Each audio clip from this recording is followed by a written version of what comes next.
sit down next to Matt Shepard and talk a little football. So This is a damn good time. But if Christmas in Orlando, I mean, you're a Detroit guy, okay? And so it's a little different feel, is it not? It is. It's because you're like, where's the snow? Where's the cold weather? Where's the hassle? Where's the slush when you're trying to stop at the red light? But at the same time, playing in the NFL, I was able to do Christmas in Seattle. Yeah. I did Christmas in San Francisco. Mm-hmm. I remember the game before we played on New Year's Eve. Christmas, you wake up, you go outside. I'm eating Pinkberry, like in my flip-flops, Crocs at the time. I'm eating Pinkberry and Crocs, shorts. I got a tank top on. It says Nike. I'm like, this isn't it. I'm used to the slush, the hassle, those cold trips doing this. So. But it was fun to get the hell out of here for just a second. So you bring that up, and our thanks to Pete and JB. They're with us, too. And we'll talk with Pete because it was his birthday yesterday. He did something special. JB's finally back. Finally. We've missed him as well. My wife and I were watching a lot of games on Christmas. We were watching a lot of games after Christmas and before. And she made the comment, she said, it's no fair. And I said, what's not fair? And she said, they've got to do a game on Christmas. I just don't think it's right. I said, it doesn't matter. These guys are so used to playing on holidays. Yeah. It's 1 week turns into the next week like it's easily transitioned. Is that fair? Is that what athletes feel? Or do you feel like, you know what, it's supposed to be a Christmas holiday for me and my family. I shouldn't be playing on this day? I think it's a bit of both. Okay. I think when you're younger, I think when you first start off and you're looking at it, you're like, man, you guys play on Christmas? Mm-hmm. It's like, damn, you play on Thanksgiving? Mm-hmm. Yeah, you play on holidays. And I think eventually, because it's tough in the beginning, you're very distracted. We were talking about this. You got to figure out where the ticket's going, who's coming to town. You got to make a point person. My mom was always that for me. She got the tickets. She got who's sleeping at the house, who's getting the hotel. But these are real distractions that you have to go to. In the first 2 years, it's kind of annoying until you kind of get into that rhythm and understand how to be focused during those times. So it's very interesting, and it is annoying. I'm not going to lie. It's fun because it's Christmas and everybody's watching. It's Thanksgiving, which means it's a primetime game. Those first couple of years, man, you just want to wake up and open gifts and sit down and relax and eat, drink eggnog and watch The Grinch.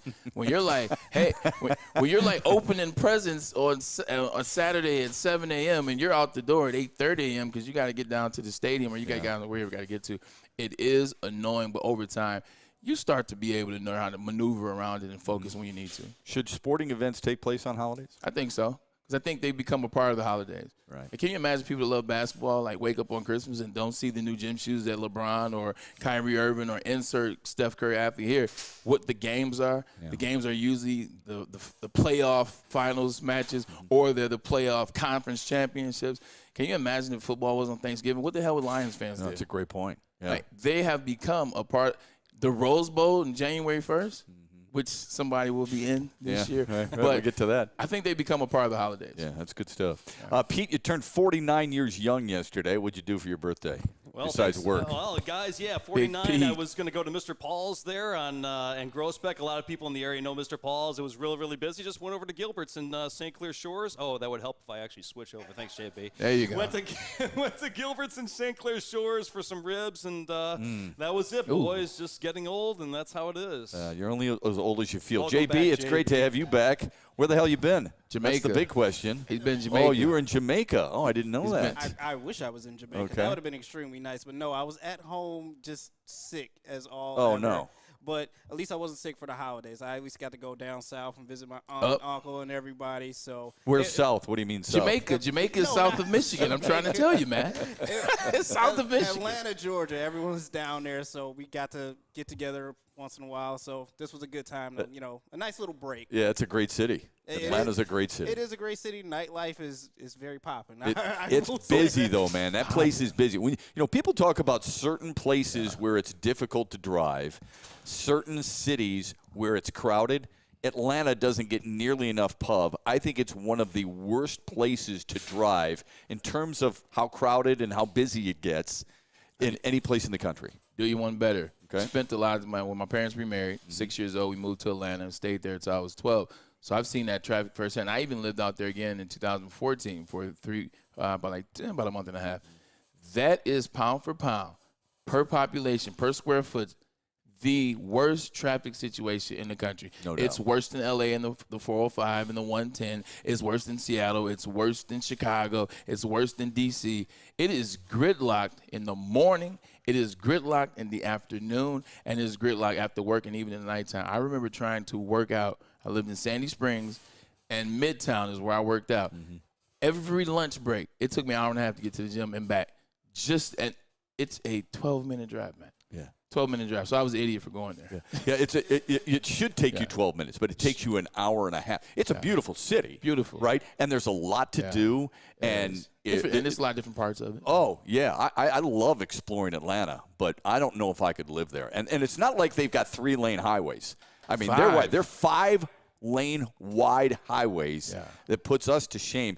There's no way you could drive down in Atlanta like you do on the Lodge here. Hell no. It's impossible. That's why when people come and they visit, tell me I'm the only person that hasn't had somebody visit from a major city, stay with you, and they're like, this is traffic for you guys? Like, this is rush hour? Right. Like, we're so blessed in that department. Yeah, the other thing I would say, though, as a little bit of an anecdote to that, they cannot believe how fast and how Detroit drivers weave in and out of traffic without using their blinkers. A lot of fast Not and that I'm going guilty on. of that. Wink, wink. You know what I mean? Yeah. That's what happens when you're born and raised here. We are live in Hazel Park. I'm Matt Shepard filling in for Ryan Ermanni. He needs no introduction. He is Braylon Edwards, and this is the last day he gets to join you to talk about two primary stories that are taking place. We can't get enough of it. Michigan plays Alabama, and they do so in the Rose Bowl. And the Lions play the Cowboys in Dallas, Texas tomorrow night. I'd like to start with Michigan, if that's all right. It's a beautiful-looking coat. Let's hope they get it done against Alabama. My question to you is, and anybody else out there if they want to weigh in, how much does coaching truly matter as you prep for a game of this magnitude? It definitely matters. You know what I'm saying? Because I think in moments like this, when you're talking about 3 weeks before – playing a team, and everybody talks about that 3-week period. Everybody always, well, if you lose, they shouldn't play 3 weeks. It takes too long. You can overcoach yourself in those 3 weeks. Like, you can legitimately put too much on players. You can have players worrying about too much, and then you haven't played a game. So your rhythm's gone anyway. You no longer have that rhythm that you had rolling against Penn State, rolling against Rutgers, rolling against, insert Ohio State and Purdue, blah, blah, blah. Now it's a break. Now we're overcoaching because now we're worried about Alabama. I'm not saying this is the case, but it could be. We're worried about Alabama, so we want to make sure you know this. Remember this. Now they're bringing back things that you haven't touched on since training camp. Like, why are we bringing back that? And sometimes you put too much in the child's head. These kids are still 19, 18, 20. They're still young men. You put too much in their head. They're worrying about too much. Now you play against Alabama that's been here. How many times has Nick Saban been here? So you don't want to overcoach these kids. You don't want to overcoach them and put too much in their head so they're trying to worry about everything. What got you here? What are the things that you do best? What are the things that your players do best and the things that you know they can rock and roll with? Just add a little tweak here and there. Just something you saw on film. What if we did it this way? As opposed to trying to overcoach and bring back things that you haven't worked on since July. Yeah, I always wonder if players truly get caught up in the Nick Saban mystique, or a player like that, Bill Belichick, Scotty Bowman in hockey, Phil Jackson in basketball, for example.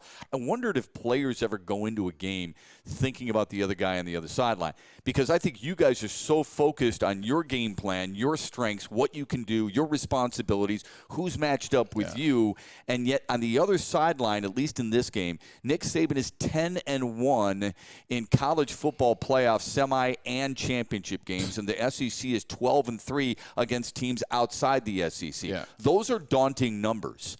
But how much do players truly grasp that, even though the media is constantly reminding them of it? I think to some extent that goes back to the coaching aspect of it. I think that goes to, is Jim Harbaugh worried about Nick Saban and what his record is? Is he worried about what the SEC's record is over the Big Ten? Because for players, I don't think that stuff seeps in until the game starts to change.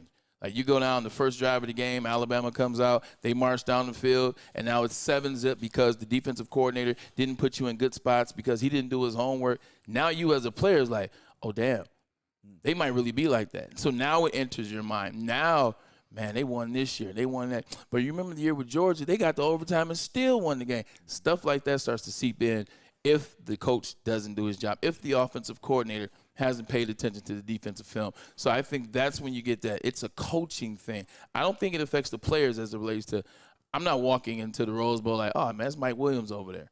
Like, oh, man, that's Matt Leinart. Oh, it's Reggie Bush. Like, I'm like, oh, these are great players. I can't wait to show them how good we are as well. I think that's a coaching deal in terms of, is it Nick Saban? Is it 12-3? Is it 10-1? I do find it interesting when people talk about Nick Saban in such great reverence, and I do too, because I think he's the best coach. He's earned it. Probably in any sport at any level that I've ever seen. I know people will talk about Belichick. He's had Brady. Not that that's a knock, but he had Brady. Saban's had to redo it on a pretty regular basis, and he's had to go out and get those guys. I know Belichick was responsible for a lot of free agents and trades in New England. And no disrespect to Phil Jackson, he had arguably the greatest player of all time in Michael Jordan. And right? then he had Kobe and Shaq. Right. And then he had Kobe and Shaq, who are top 10 players, no doubt about it. Yeah. But when you look at what Nick Saban has done, it's amazing. Jim Harbaugh has, even though he hasn't done this at the collegiate level, he has a Super Bowl appearance on his resume. Yeah. And he's got 2 NFC championship appearances on his resume. That's nothing to sneeze at right there. I mean, that's still an accomplishment. Not that he's got to sell his players on it, but I think we as a society, we as a football society, it's always about proving something to us, right? And I think people are just looking, even though you win a Big Ten title for 3 consecutive years, they still want proof. Yeah. Right? It's a real thing, and you look at Jim Harbaugh, giving him his credit where it's due. Jim Harbaugh, San Diego winners. Went to Stanford, turned that program around. Right. He beats Pete Carroll. Pete Carroll says, I'm out of here. Things are about to come down anyway. Turn that program around. Then he goes to the 49ers, which I actually played for him in 2011, Paul's, the first season he was there. And now he's in the NFC Championship that year. And if Kyle Williams doesn't, fumble the punt, Super Bowl. Right. And then he comes to Michigan, and finally he cleans Michigan up. To your point, he's done it at every level. He's done it at, smaller colleges, big colleges, the NFL. He's done it at the Magnum level, which is the NFL. He's taken over on the collegiate level, so you got to give him a lot of credit for that. And even in what he's done to get to the playoffs, and yes, he lost in the TCU game last year. We don't want to bring that up. We don't want to bring up the year before that as well, although people will. I think it's the one thing with Nick Saban versus him, it's the talent level that Nick Saban's already getting. So, like with Nick Saban is the best because he's had to learn how to get through different eras. He even got a bum Miami Dolphins team to the playoffs before he decided to go back. He had double-digit wins at State. He did 100%. He did. That's why LSU brought him down there. But it's the type of talent, the 5-star. They've done it at the highest level with the 5-star. 5-star. That's why they've been able to continue winning at this level. Kirby Smart. Now you look at how many 5-star he has on his roster. Now he's kind of taken over. I think that's the one thing that Jim Harbaugh was missing. I think that's what people don't pay attention to is it was the players, the 5-stars, the players they had. I think that's where they're starting to change. Yeah, I think they also were missing the most crucial point, I think, in football, Coaches? And that's the line. Like, he had some pretty good coaches before. He had guys who actually did play in the NFL. Mike Zordich, for example, was true. But I'm talking about the line. I think where he was lacking, or where Michigan in general was lacking, the reason that Ohio State was so superior is they got the big beef on both sides of the football. And I think Michigan started to make a dent there. Yeah, 100%. We need to dive back into that first. We got to get a message from WSN Merch. But I want to explore that a lot because Matt knows exactly what he's doing. Let me tell you about WSN Merch. Are you tired of wearing the same old Detroit Tigers merch, Detroit Pistons merch, Detroit Red Wings merch, Detroit Lions merch, although they're getting some more. It's a new era in sports. It's wearable. It's new designs, amazing apparel, and ultimate swag. It's the Woodward Sports line. This is what we do, Woodward Sports Network. Check out Woodward Sports' latest gear at woodwardsports.com. It's a click and shop stop. Hoodies, tees, and hats are guaranteed to turn heads. Wear it all the time. In fact, I might be typically, always wearing the merch. WSN Merch, woodwardsports.com. Looks good on you.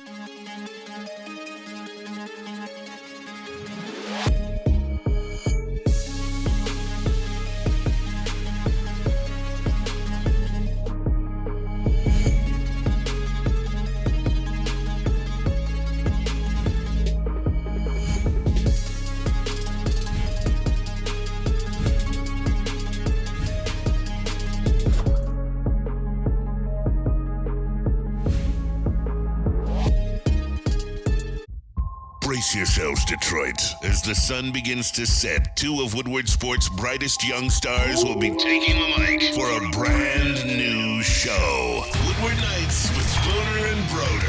dog days in Detroit are over, and the boys are unleashed. Join in on the banter and hop on the bandwagon of the #1 night show on the internet. Tune in to the Woodward Sports YouTube channel every weeknight from 8 to 10 p.m. Woodward Nights with Booner and Broder. Dreaming of a new home, but feeling the financial pinch? Hey, JB, you need a home? Everybody needs a home. Yes. Especially, Jay, there you go. Well, you go to Mark White & Associates, your trusted real estate experts. They're here to help. Mark White and his team will pay up to $5,000 of your closing costs. That's right, I said $5,000. Call Mark White & Associates today at 248-290-8242 or visit them at markwhitesells.com. Again, call Mark White today at 248-290-8242 and make your home buying dreams come true. And now back to Braylon and Shep on Ermanni and Edwards. With Maz, too. You can't forget about Maz over there. You forgot about Maz, man. I love Maz. This Maz already, What's he doing? Probably somewhere He's enjoying in a nice pie. As he would say, a nice pie in Jersey. You know him. He loves his pies. He's a Jersey guy. Good for him. He's probably hanging out with old Sammy Maz, too, watching a little bit of sports. We miss you, Gear. Big guy. Matt Shepard. You asked me a really good question before we went to break. Well, we were talking about what I think is the most important thing of any football team, and that is, no offense, but, Yeah. I mean, it's the interior. It's the offense and the defensive line. There's a really good article in the Detroit Free Press about Kenneth Grant, who was a 3-star. Shout out to the 3-stars. I was a 3-star. See, then that's – I want to get into the line thing, but since we just went there, I'm not a big believer in the 5-star stuff. Okay. And here's why. I think a lot of those guys are pushed by certain sports companies because they're either wearing their swag or they've got some type of connection. I'm not saying it's all hooey. I'm just saying I don't believe all of it. If I get a 3-star who's got a ton of talent like you, a lot of coaches feel like they can make that even better. I'm not saying 5-stars have already reached their ceiling, so don't take it wrong. I'm just not a big believer that you got to have a ton of 5-stars. I want big bodies. I want athletic bodies. I want guys who are going to get better, who I know are already athletic. Yeah, I definitely understand that, and that is right to something. You have you have some diamonds in the rough. You have some 3s, and you have some really good 4s. I think Michigan is really good at getting the 4s to act as 5s and become 5s and be better than a lot of 5s that were classified before they finished the year in college. But that 5-star thing, you look at who wins national championships, and so what? It's just the SEC. When Ohio State won in 2014, they had the second most 5-stars in the country, behind Alabama. When Alabama wins every year, they have the most. Georgia wins, they're now tied for first, or they're 2. And Clemson went on that run. They started getting 5-stars too. They started getting the most 5-stars, and then they stayed on the run. LSU, the year they won, one of the greatest years ever, 2019. Go back and look at the 5-stars that they had. We've seen a lot of them on display in the last 4 years in the NFL. So there's a lot to it, but there's also they're coached by great coaches. Right. With the exception of Dabo Swinney. Like, their coaches, I think he's an okay coach. He gets a little too much credit, but he does have natties. It is what it is. Getting pounded by Kentucky right now. Go ahead. See, thank you. But I think there is some, like, all those guys you named, it's Nick Saban. Like, what is he going to do with 5-stars? Of course, he's going to get the best out of them. You know, what is Kirby Smart, who's a disciple of, and now he's taking the reins. So it's a little mix of both. It's if you got the coach, i.e. Jim Harbaugh, who you brought up, and you mix the culture with the system and you get the right coaches and player development. I think that's where Jim Harbaugh struggled the first couple of years with player development in terms of getting the best out of their players. Now, guys are getting better in those years because they have good coaches. Maybe a little different these days, too, because of the portal situation, right? So Very Michigan true. goes out, gets Josh Prevey. He's a guard from Northwestern. He's going to be able to come in. It's a plug-and-play type of guy. They got a Maryland linebacker by the name of Jay Sean Barham. So center last year from Virginia. The last 2 years. 2 years, right? yeah. Last 2 years. Out Arizona State and in Virginia. Right. Yeah. And look at how well they – like, you'd love to have another Cesar Ruiz, right, who you just groom and now plays for the Saints, I believe, as a guard. IMG Academy. Right. But overall, if this is the way you have to build it, and it's tough to build it this way on a regular basis, but this is what coaches are going to have to get used to, then this can sometimes supplant that. It could, but what you have to do, you have to be very careful. I think what Michigan's good at, Michigan might be the best. One of them. Thank you. Thank you for correcting me. They might be one of the best at this. In fact, they are. They have their foundation in place. And you start where you want to talk about where you want to go next conversation is a part of it. But you got the foundation. You build the foundation, running game, offensive line, physical, tough, tenacity. Like this is the spirit. The team. Very old school, very Bo Schembechler, but very true. Once you have a foundation, now you can use the transfer portal. But you just can't come in there, i.e. Lincoln Riley, who it worked for 1 year with Caleb Williams when you had Jordan Addison and Caleb Williams, and you had some things. But you just try to plug and play. It worked 2 seconds for Deion. It worked. It looked really good because you can get skill position, but it's tough to get the line on both sides. So that's why he went into the portal and he flooded Colorado's offensive line with portal players. 100%. Yeah. So that's what I'm saying. Like in terms of the transfer portal, you got to be careful. You got to make sure you have a foundation. You can't just every year let me just revamp. It doesn't work like that. But if you have a foundation, you can pick up 4 key players through the transfer portal each year. So as important as wide receivers are, especially in today's NFL and the college, because the game is just different now. Yeah. Okay, it's not like when I was a kid and I used to watch Earl Campbell and loved Earl Campbell. It's Texas. Right? Yeah, absolutely. My dad blocked for Earl Campbell. You know that. The Tyler Rose, you blocked for the Tyler Rose? What? My dad. Oh yeah, your dad did. Stan I was did. going to say, yeah. God, love that. Love guy. you, Blue. I just, absolutely. Mike Renfro was still inbounds against Pittsburgh, but anyway, when you look at all that, and you know how important wide receivers are today, and they are. But I still think the foundation is up front. I think it's the guys who stick their knuckles in the dirt, blow blood in the huddle, and scratch themselves on a regular basis. I think the primary reason Michigan is even challenging for the college football playoff is because they have won that battle away from specifically Ohio State more than any other position. Talk about Michigan with the offensive line. This is when Michigan took the rivalry over for Ohio State.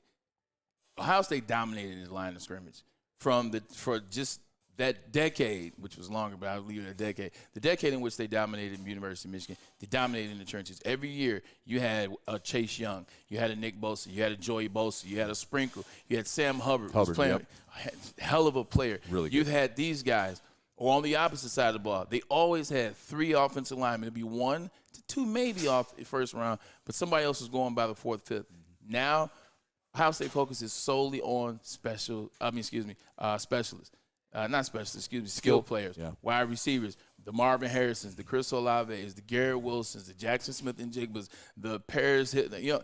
They focus on that. They don't focus on those positions anymore, and that's when we started getting bad. Meanwhile, Michigan, they focus on the offensive line. They dominate because take it out of Michigan's hands for a second. Let's put it in the NFL. Look at the offensive line for the Detroit Lions. Look what happens when Frank Ragnall's not in the lineup. Amen. Look what happens when Jonah Jackson's not in the lineup. When they're all playing, they're the best offensive line in the NFL. And Jared Goff looks like an MVP. But when they don't play, insert offense here. Tarek Armstead. Look how Brock Purdy looked with no Trent Williams. Right. 3 losses in a row. So the big uglies, as we're going to call them, they will always be the most important because when they block, guys can look like All-Americans, Heisman Trophy winners. But when they don't, and you got guys out there running for them lives, everybody's not Lamar Jackson. Right. Everybody's not Johnny Manziel.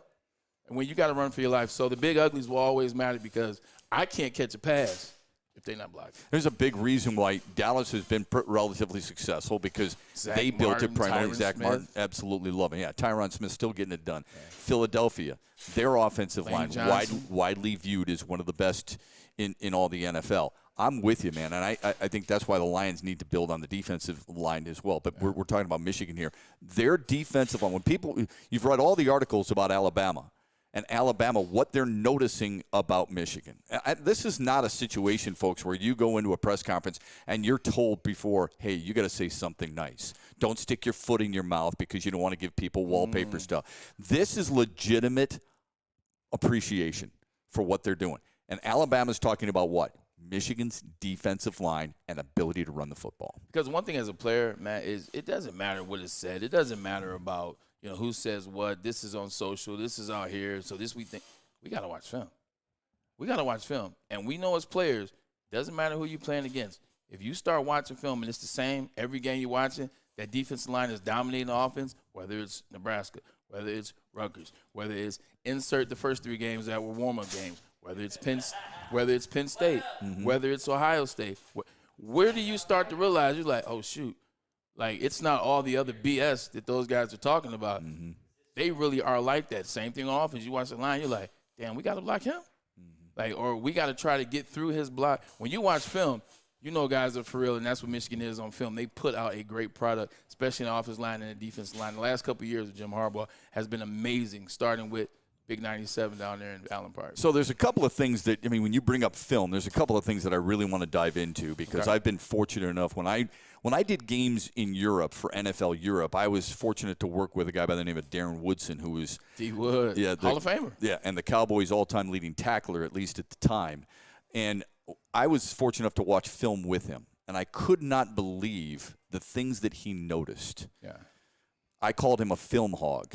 Okay, were you a film hog when you played? And how often are you recognizing things that we have no clue about as fans? See, now you're getting into the personal bag. Now I got to tell some truths that I didn't necessarily want to tell. No, when I was at Michigan, Eric Campbell, Soup, speaking of the Falcons, now the wide receiver offensive coordinator, shout out to Soup. Part of the last 97 championship team, right? Exactly, 100%. Yep. You know, I was about to imitate him. Great dude. Eric Campbell was one of the best. Man, Soup, yeah, boy. Glad he's back because he was at Purdue for a little bit. But anyway, go ahead. Purdue, Iowa, the whole night. Canada, actually, for a minute. But I was great at watching film because Soup taught me what to watch, what to look for. I got in the NFL, got a little lazy. I was more so watching because now you're watching, like, all-stars. Or now you're watching, like, I'm putting on a tape and I'm watching the Steelers defense. I'm watching who the player was versus what the player was doing.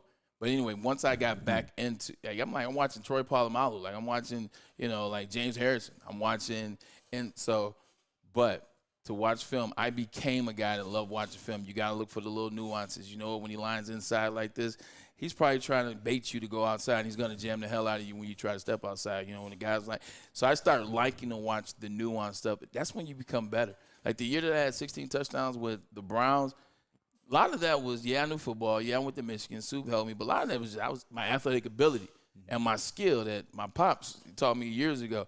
My best year was my second year with the Jets. I was a complete player. Like, I knew where the players were going to go. I knew where Mark should throw the ball. I knew where the run was probably going to bounce back to. I knew what the line was going to do when they slid. I knew what the mic was going to be before Mark identified him.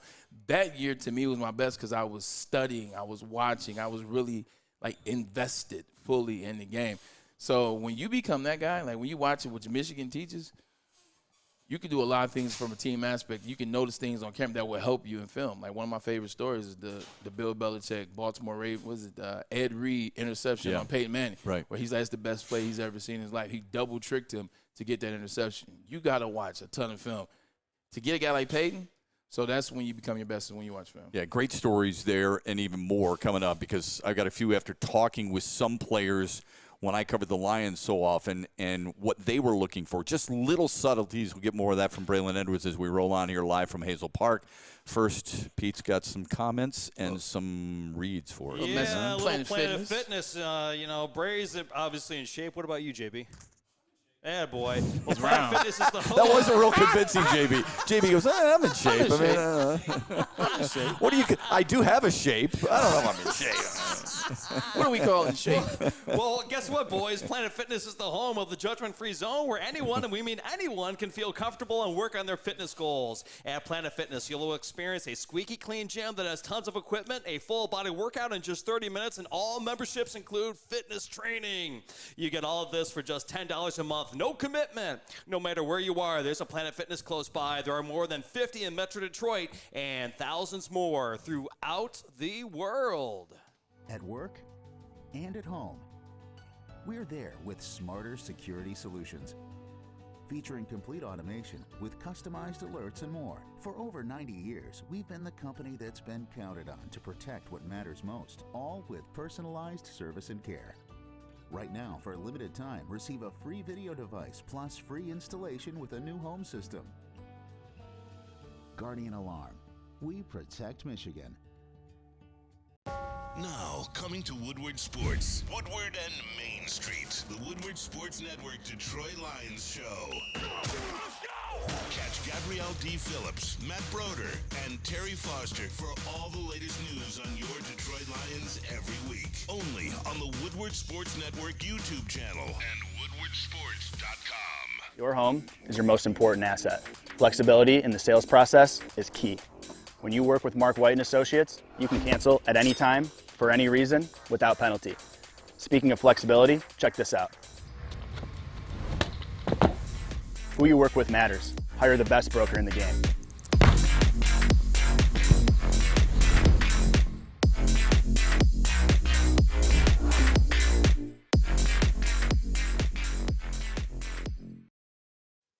All right, gentlemen, give your pet the best. Premier Pet Supply is hands down Michigan's best pet store. Same prices and all the conveniences of online and big box realtors. With one major difference, family and locally owned and operated for 30 years. Over 60 brands of food with nutrition experts there to help you. Same day, local curbside and home delivery. Premier Pet Supply, give your pet the best. www.premierpetsupply.com. And now back to Ermanni and Edwards with Matt Shepard and Maz here on the Woodward Sports Network. Got to get the Maz in there, man. You know what I noticed? I mean, we're talking with Braylon.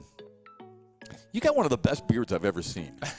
You're too kind, brother. Right? You're I mean, no offense, Pete, but look, that is as clean. That is clean as it's sharp. I mean, how long does it take you to manicure that? I actually just left the barbershop. Come on. It takes him about 45 minutes. Oh, man, it looks fantastic. But it's crazy. It really does. I really appreciate that. Yeah, no, it looks good. I remember asking for facial hair when I was in college. I was like, Lord, just give me a little face hair. Like freshman year, no facial hair. I can't do it. I can't grow it. It doesn't get long enough. I mean, it gets itchy for me. It looks terrible. Of course, mine's gray. Yours not. COVID, you didn't try to? I let it go for a little bit. It just didn't look good. Didn't look good at all. We're live in Hazel Park here on Ermanni and Edwards. He's Braylon Edwards. I'm Matt Shepard, filling in for Ryan, who will be back, I assume, next week at some point after his long layoff, but well-deserved. We're talking about Michigan. We're talking about Alabama. We mentioned Nick Saban. It's obvious coaches are a big deal. Do coaches, though, make the impact as much? I think they make an impact during the week. So you've got 3 weeks to prepare. Yeah. Nick Saban is as good as it gets. When that ball is kicked off, and don't get me wrong, I think coaches are vital in every sport, but I think of football, because they are calling every play. Not that Nick Saban is, his offensive coordinator. They are more involved than any other sport, I think. You know, baseball, you get guys sometimes calling pitches. Not really, but you're still getting bullpen. I would say I would rank them football, baseball, hockey, basketball. I think basketball, especially with the NBA, is a lot of freelancing. It is. I think sideline out of bounds, I've never seen baseline John out of Calipari coach a game. I've seen him manage. Right. He recruits a lot. But, there you go. So you got Bob, you got baseline out of bounds, you got sideline out of bounds. Yeah. Okay. So with football, they're calling a lot, but in the end, it comes down to players. Yeah. Michigan, do they have the players to handle Alabama? Yes or no? Yes. Why? These players, Alabama's not the same Alabama, but let me start with Michigan, because you didn't ask me about Alabama. Michigan has the players because Roman Wilson, we saw what he can do when he's given a chance. Mm-hmm. J.J. McCarthy, when they truly allowed J.J. to be J.J., we didn't fall in love with J.J. McCarthy because he was throwing the ball down the field 90 yards, or he was throwing for 300-400 yards a game, although we saw him do it when it was necessary, i.e. Ohio State, i.e. TCU almost. We fell in love with him because of his legs. Yeah. We fell in love because on that play in the Ohio State game, we're like, he's faster than Blake Corum. Right. The Purdue, the Big Ten. Because he rolls the pocket, too. He rolls the pocket, too. So we've seen what he can do on the run. Yes, they haven't really gone to the pass. But remember the couple plays that he's made this year where you're like, I didn't know he had an arm like that. Yeah. Like, you talking about pay attention and watch film? Yeah. The hardest route to throw in the NFL or in football is the out route. It is the 15-yard out route. Right. I've seen From the opposite hash. From the opposite hash. Right. I've seen him do that 4 times this year. Yeah. I've seen him roll this way, although I don't recommend it. I've seen him roll out this way and throw strikes back to that hash. Right. So I've seen him do enough to where I believe in his moxie enough to do that. The running backs, Blake and Donovan, we've seen what Donovan can do when he was healthy. Spoiler alert, Donovan wasn't healthy all year. Right. Now he is. Neither was McCarthy. And neither is McCarthy, 100%. So this rest, it helps a lot of people. So I think they have the players. I don't even have to go on the other side of the ball. Because the other side of the ball is speaks for itself. Why they've been so dominant over the last 3 I years. would say this. I think there's a lot of Michigan fans out there who are trying to convince themselves that their team is better than Alabama. I don't know if they truly feel it yet. I'm not saying that they shouldn't, but I think there is doubt. The conviction is not there when I talk to them. Like, do you think Michigan's going to win? Yeah, I think they're going to win. I want to hear Absolutely. Like before, not that it's the same team, but before they go into the Big Ten title game against Iowa, no question. Yeah. Now, Iowa's not Alabama, but I want that type of conviction. I just don't hear it right now. Matt, I agree with you, but I know this Michigan team is going to beat Alabama. I know they can beat Alabama. Now let's start with Alabama. Alabama's not the same team. Right. See, Michigan fans right now, they're nervous because of the name Alabama, the name Nick Saban. Right. They're worried about 10-1. They've watched Alabama destroy teams. They've watched the Derrick Henrys, the Julio Jones, the Calvin Ridleys.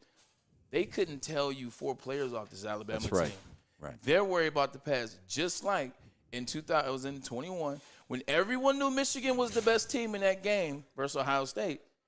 They still couldn't tell you if Michigan was going to beat Ohio State. They were like, I think we're going to beat them. Mm-hmm. That's why there was so much elation in 2021 when the snow was falling and you win. Because I knew they could win, but you got to do what? You got to prove it. Yeah. And I think that's what it is for this Michigan fan base, which it's fair. You've seen 2 years in a row where you're like, your team went and they let you down. 1 year they get their ass whooped. So I think for Michigan fans, they truly believe, they're going to beat Jalen Milroe, who, by the way, is the second most sacked quarterback in the college football landscape. They can beat them. They just got to prove it. Yeah, I think a lot of those sacks are early on. I think the last 5 games they've only allowed 8 sacks, and 4 of those, half of those came against Georgia, who's really good. That's not to take anything away from what took place earlier in the season, because it's a full season. All right, the stats are what they say. I would just say, when I hear people say it's not the same old Alabama, okay, well then, if it's not, then why are you so damn worried about Nick Saban? Yeah. Why are you so damn worried about a mobile quarterback? And this kid can run. This kid can run, and we all know that, right? Like, we think McCarthy's fast. This dude would beat him backpedaling, perhaps. That's how quick Milroe is. There's differences in speed. Yeah, difference in speed. There's Big Ten speed. And there's SEC speed. There's Alabama, Georgia speed. You can tell that. Yeah. Okay. Hell yeah. So that has been the biggest knock on the Big Ten. So there's 2 things I want to ask you about. Yeah. One, how important is this, not just for Michigan, but for the Big Ten? But second of all, the SEC speed. Where do we notice it most? Skill positions. Really? Skill position, but also, which is going to be your favorite, that defensive line. I was going to say the edge rushers primarily and inside. That the defensive line. When you're watching 2 years ago, you're watching Jalen Carter. Mm-hmm. When you're watching the Kobe Dean. When you're watching Jordan Davis, who's 330 and has a voice like an angel, who the hell knew that? Mm-hmm. Like, you're watching these guys, and you're like, how can he get to the quarterback in that many steps? He's 335. How can this guy come off the end? Trayvon Walker, first pick over Aiden. So you watch. That's where the speed really shows up, which means you got to have offensive linemen that can handle that speed. And there will in lie always the issue with the Big Ten and the SEC as it relates to that defensive line versus that offensive line. The SEC's defensive line is just ridiculous until you see it beat, like the 1 year that Ohio State beat Alabama. You see it. But going back to would you also notice it in the defensive backfield? I mean, when guys are breaking on balls primarily. I'm not saying breaking balls. I say breaking on passes. Now you're breaking balls. No, you used to. Okay. I don't think you see it as much anymore because I think a lot of times it's gotten to the place where guys aren't coached up as well. So I think defensive backs, like now, they're not playing technique. A lot of times they're using speed, athletic ability, regardless of what secondary coach is saying in Alabama, Georgia, Florida, wherever else, Clemson. They're just trying to get interceptions because they're trying to get drafted. They're trying to be on social media. They're trying to do it for the gram.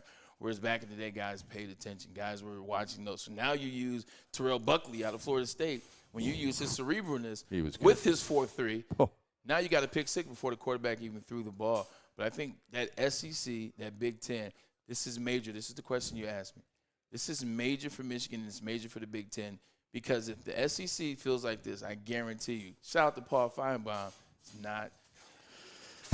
If Alabama wins this year, you know what they're going to say, and they will be rightfully so. We beat you with our worst SEC national champion out of all of them. If that's exactly what they're going to say. Yeah, this Alabama team couldn't beat the previous 2. Georgia couldn't beat Joe Burrow, led LSU. Is that what you're saying? Yeah. Technically, they couldn't beat Georgia this year. People don't forget the 2 best offensive weapons for Georgia were hurt in the first quarter. And that's Brock Bowers, who's arguably the best player in the country, and then the wide receiver, McConkey, or however you say his name. McConkey. So they're going to be like, you guys couldn't even beat this Alabama team. And I think it's going to be right because they're going to be right, and it will hurt. I think What I like most about this Michigan team, and when Sean and I filled in for you and Ryan yesterday, this is something we talked about. I used to look at, and I still do, I look at the opposing team, and I think, how many of those guys would I want? Yeah. And when you're coaching against my team, how many of my guys do you want? Yeah. So I look at Michigan, if I'm Alabama, how many of those guys on the defensive side of the ball would I want? There's a lot of them. Yeah. And it didn't used to be that way. Yeah. You trying to tell me if you're Nick Saban, you wouldn't want a Roman Wilson, you wouldn't want a Blake Corum, you wouldn't want a J.J. McCarthy, and you wouldn't want at least 3 offensive linemen, at least 3. Edwards. Yeah. He's a Georgia back. Like Donovan Edwards, because they literally. When healthy, he's as good as there is. Yeah, when healthy, he's DeAndre Swift. That's what DeAndre Swift did when he was at Georgia. He was the 3rd back. He rotated with who just got his Cleveland got hurt this year. But anyway, Nick Chubb. Yeah, Nick Chubb. Yeah. He rotated with Nick Chubb. But you're right. You look at the players. I want that guy. I want that guy. I want the guy. It hasn't been that way for Michigan. It hasn't been that way since Jim Harbaugh. It's like, that guy's cool. I might take him. Now you're looking at guys, and you're like, I could do something with these 4 guys, Pauls. I could do something with these other side guys as well. So yeah, those 2 tight ends for Michigan. Oh, man. See, I mean, I love the tight end position. I've gone on ad nauseum about this. I think it's a lot more valuable than people give it credit for. Agreed. Because I think it's look at Kansas City. Yeah, which for sure. I mean, look at Baltimore. I mean, Mark Andrews. I think those provide immediate mismatches if you've got a really good one. And I think Loveland is as good. I'm not saying he's better than Bowers, right. but I think he's on that track. Is Michigan one of those schools that I know they use Iowa, but Iowa is more so it's like right now. You got Kittle, you got North Fan, you have T.J. Hawkinson. I think we got a pretty good guy from Iowa too, Sam Laporta. Yeah. I think if you look back the trajectory of Michigan history, like they've always had a great tight end. You go back to Jim Mandich. You go back to Jim Mandich. Yeah, that's going way back. I would say the wide receivers True. at Michigan. I'm not saying that because you're here. I've said this for a long time. There are certain schools, folks. Way back in the day, Miami was known for their quarterbacks. True. All right, Jim Kelly, Bernie Kosar, Gino Torretta, Steve Walsh, guys like that. Penn State was known for their linebackers. Right, Ooh. right. Yeah, the running backs too. Like way back in the day, Lydell Mitchell, who played for the Baltimore Colts. Now I'm dating myself, but I mean that goes way back, right? Curtis Enis. Curtis Enis, sure, right. LeVar Arrington, to your point. LeVar Arrington, Jack Lambert, way before that. Yeah. All these guys, right? I think Michigan is probably better known historically now for their wide receivers than anything else. You are. I mean, you're talking about You're talking about Ermanni. Shout out to Ermanni Toomer. You're talking about Ty Streets, Dave Terrell, Desmond Howard. Anthony Carter. I was just about to say the OG, the originator. Yeah. Anthony Carter, Jason Avant, Steve Breston. Yeah. You can go on and on and on. Yeah. Throw yourself in there. Obviously, Donovan Peoples-Jones was really good. That's kind of how I viewed Michigan. And, of course, the left tackle position has always been something pretty special. 77. Right. Obviously, 100%. Right. Which is Trevor Keegan this year. 100%. Right. So. It's been some great ones to do that. I don't want to forget your question. Your question about the tight ends, I think this is why they're so valuable, is because now you talked about the defensive line, talk about how fast they are getting up the field.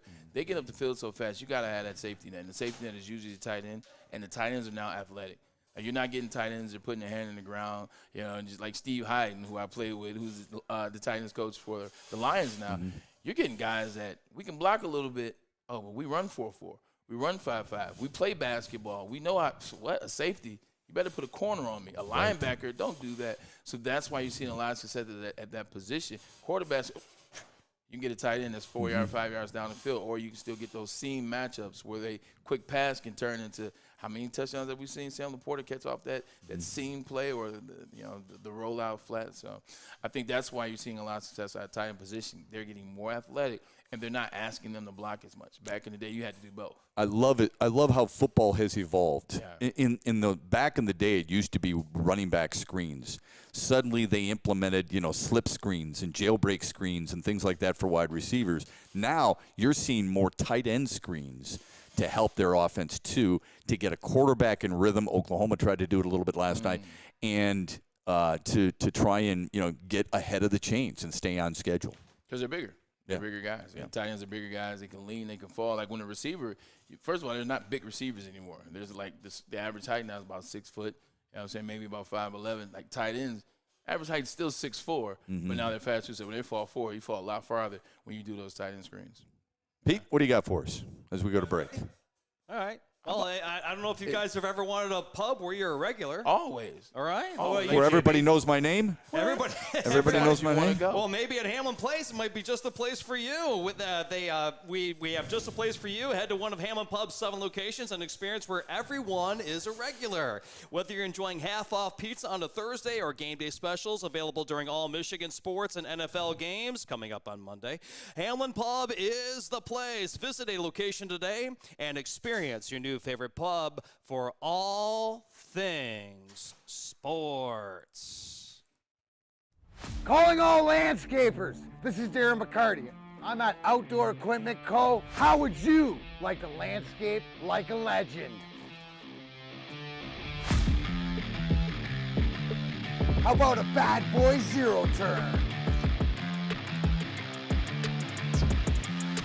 And even a chainsaw.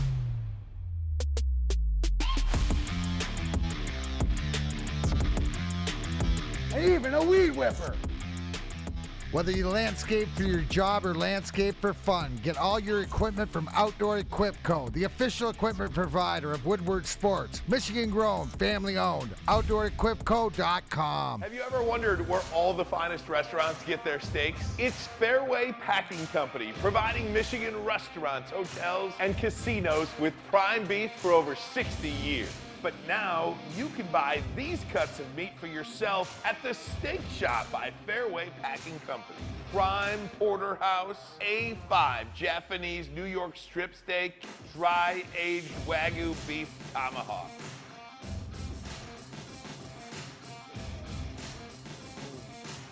Delicious. Get to the Steak Shop today. Enjoy fine wine, have a private party, and get the finest cuts of meat anywhere. The Steak Shop on Mack Avenue in Grosse Pointe Woods, or order online, fairwaypacking.com. Any Lady Jane's Haircuts for Men for an award-winning haircut experience from one of our talented stylists, and register for a once-in-a-lifetime opportunity to win an all-expenses-paid suite for the 2024 NCAA tournament for you and 5 of your best buds. That's right, college basketball's most elite event. You and your 5 best friends just get to any Lady Jane's today for an award-winning haircut experience and automatically register to win the trip of your dreams. Lady Jane's Haircuts for Men, open 7 days a week. Walk in anytime. Lady Jane's, it's wicked awesome. You know, we talk about that WSN merch. Got to get yourself some. Are you tired of wearing the same old stuff? Then come on, man. You got to come down to WSN. Got all the colors you need. We got red and white schemes. We got Honolulu blue and silver schemes. We got the maize and blue schemes. And even, yes, we have some green and white schemes as well for all my Sparties out there. Check it out on woodwardsports.com. Click and shop. Now back to the show. My man. Yo, Pete, you want to laugh? My mom texted me back. My mom just texted me and said, you know what? You sound well rested. I was like, well, I was with you in Orlando the last 6 days. Proving my point. Sometimes you just got to get away. I think we're all slaves to the job. Great job to be a slave, too.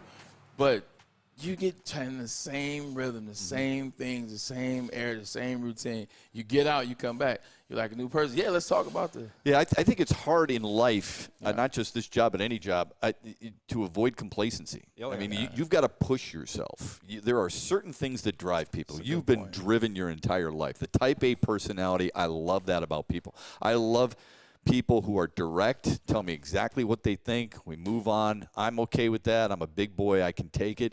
The complacency thing it can be very dangerous. I think it's so easy. It's so easy. Yeah. You've got to push yourself, man. You've got to challenge yourself. You've got to want to wake up and say, I'm going to be the best at whatever I'm doing today. And obviously you're used to doing that because you did for so long at such a high level. Speaking of high levels, man, I'm ready to do something now. We were just talking about wide receivers. I know a guy like Jamar Chase would argue that Michigan is a school best known for wide receivers because of what LSU has produced as of late and what they do. And they've got some incredible players, right? Odell Beckham, obviously, Jamar Chase, another one. Juice Landry.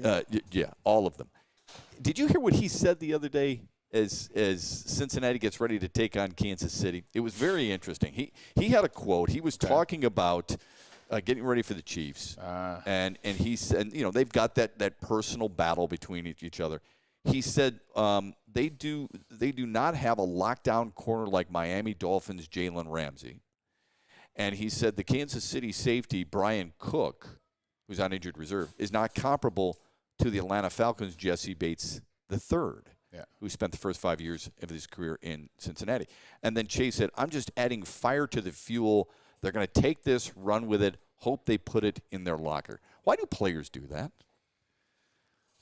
I think you got into a place nowadays with the player where a lot of freedom, a lot of ability to say and do what they want to say, and not necessarily even have to back it up. You know, they can say and do a lot of things and not necessarily back it up and still be able to somehow squeak out of a situation. I love the way Micah Parsons does it. He has his own podcast. He talks his own stuff. He goes out there and he's proving everything. He's don't get Maz started. Maz is still Maz. So we won't bring it up. He's one of my favorite players. Yeah, he really is. Maz, I'm sorry. I didn't mean to bring it up. But I think now with the freedom, and I think it makes the game more fun, but I also think guys are more friendly because of the social media era. Like, guys are friendly where it's not really – you don't have to suffer a penalty for saying things like that. Give you the case example. If I would have said something like that in my era, like if I would have talked about – say I'm playing the Steelers because I was in that conference, that division. I'm like, man, Troy Polamalu, he's all right, but he ain't like no Charles Woodson. Troy would have knocked my head off. Like, if I'm like, oh, you know what, James Harrison, I mean, he's no Lamar Woodley, who's on the opposite side of him, who I hated playing against anyway. Like, like Jerome Harrison, like, I mean, James Harrison. But anyway, there was penalty. And even in the media, and then even on the same team, if you say something, your teammates, hey, man, what are you doing? We don't do that here. Like, you can't do that. Like, no, we don't do that. We don't fuel the fire. We don't do that. Now it's the coach. So now you're like, tight lip, let me go out there and just play football. Now, player has just as much power as the coach. Shoot, coach might get fired tomorrow. So I think players have the same amount of power. They have the same amount of control. And I think they just – sometimes there's no recompense. I want to ask you about emotion because I think that's something of an emotional response from a Kansas City player to something like that once the media takes it and runs with it, and rightfully so. The media loves that stuff. I mean, they lap that up like it's gravy, okay? Yeah. So with emotion, I think it only takes players so far. That's my opinion, based on at some point, you've got to put that aside and you got to go play. Okay? This isn't Fast Times at Ridgemont High where the linebacker is tearing everybody up on a regular basis, okay, in one game. How far does emotion carry you in a game against elite competition? Emotion can add and it can help you get to the next level of film study, of knowing the game plan, being ready, being a good player or even a great player already. Emotion can take you to that next level, but it's professionalism. That's how you stay in that best level. I give you an example. When Brett Favre, rest in peace to his father, not him, when his father passed away, it's one of the greatest games I've ever seen in my life. Yeah, played Oakland, right? Yep, played Oakland. See, you remember. Yeah. I'm getting goosebumps talking about every pass, every play. He controlled the emotion about the event, and he used the emotion to say, I got something for Pops tonight. Boom, I got something over here. Like, he used it to fuel. But he didn't use it to say, oh, this is for Dad. I got to go out here. I got to do this. And go out there and play horrible because the emotion took over the body. So you got to be able to keep that emotion in check. But you got to be able to tap into it when you need it. If, let's say, there's a run, you're a running back, it's 4th and 1, and you feel yourself getting stop.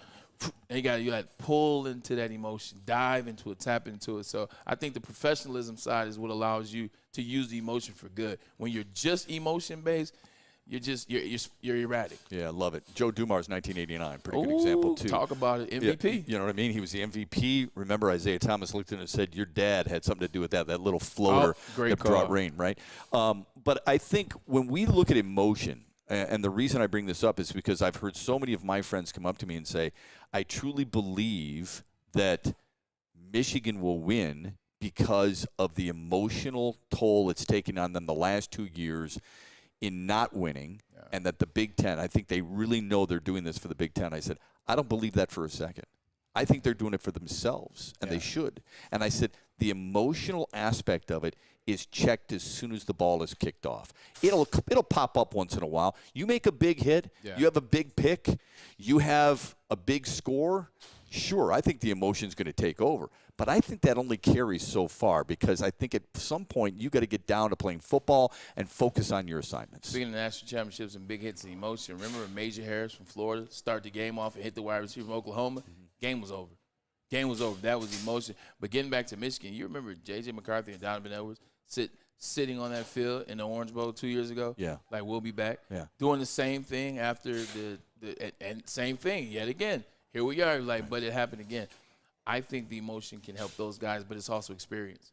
I think the experience. That's the thing, Yeah, the experience of being there and watching how it happened. The experience, because there were plays that JJ wishes he could have back last year. Although he played really good, there were some plays JJ wishes he could have back. There's some plays Donovan wishes he could have back. And I think that's that emotion where, yeah, we're going to beat this team. We got to get back to Georgia. Because we said that wait a minute, you got to play TCU first. So that's when you got to check the emotion. I think that's what Michigan will be able to do this year. Look, we're not the hunter. We're number one in the country. That's a great point. I mean, there's such a fine line of using the learning experience, using it as a springboard to a championship. We just talked about the Pistons for a moment. 88, the loss to the Lakers. 87 and 86, the loss to the Celtics. How much did that help them prepare? I don't know. I would guess quite a bit. But the bottom line is losing to the Celtics didn't help them beat the Lakers.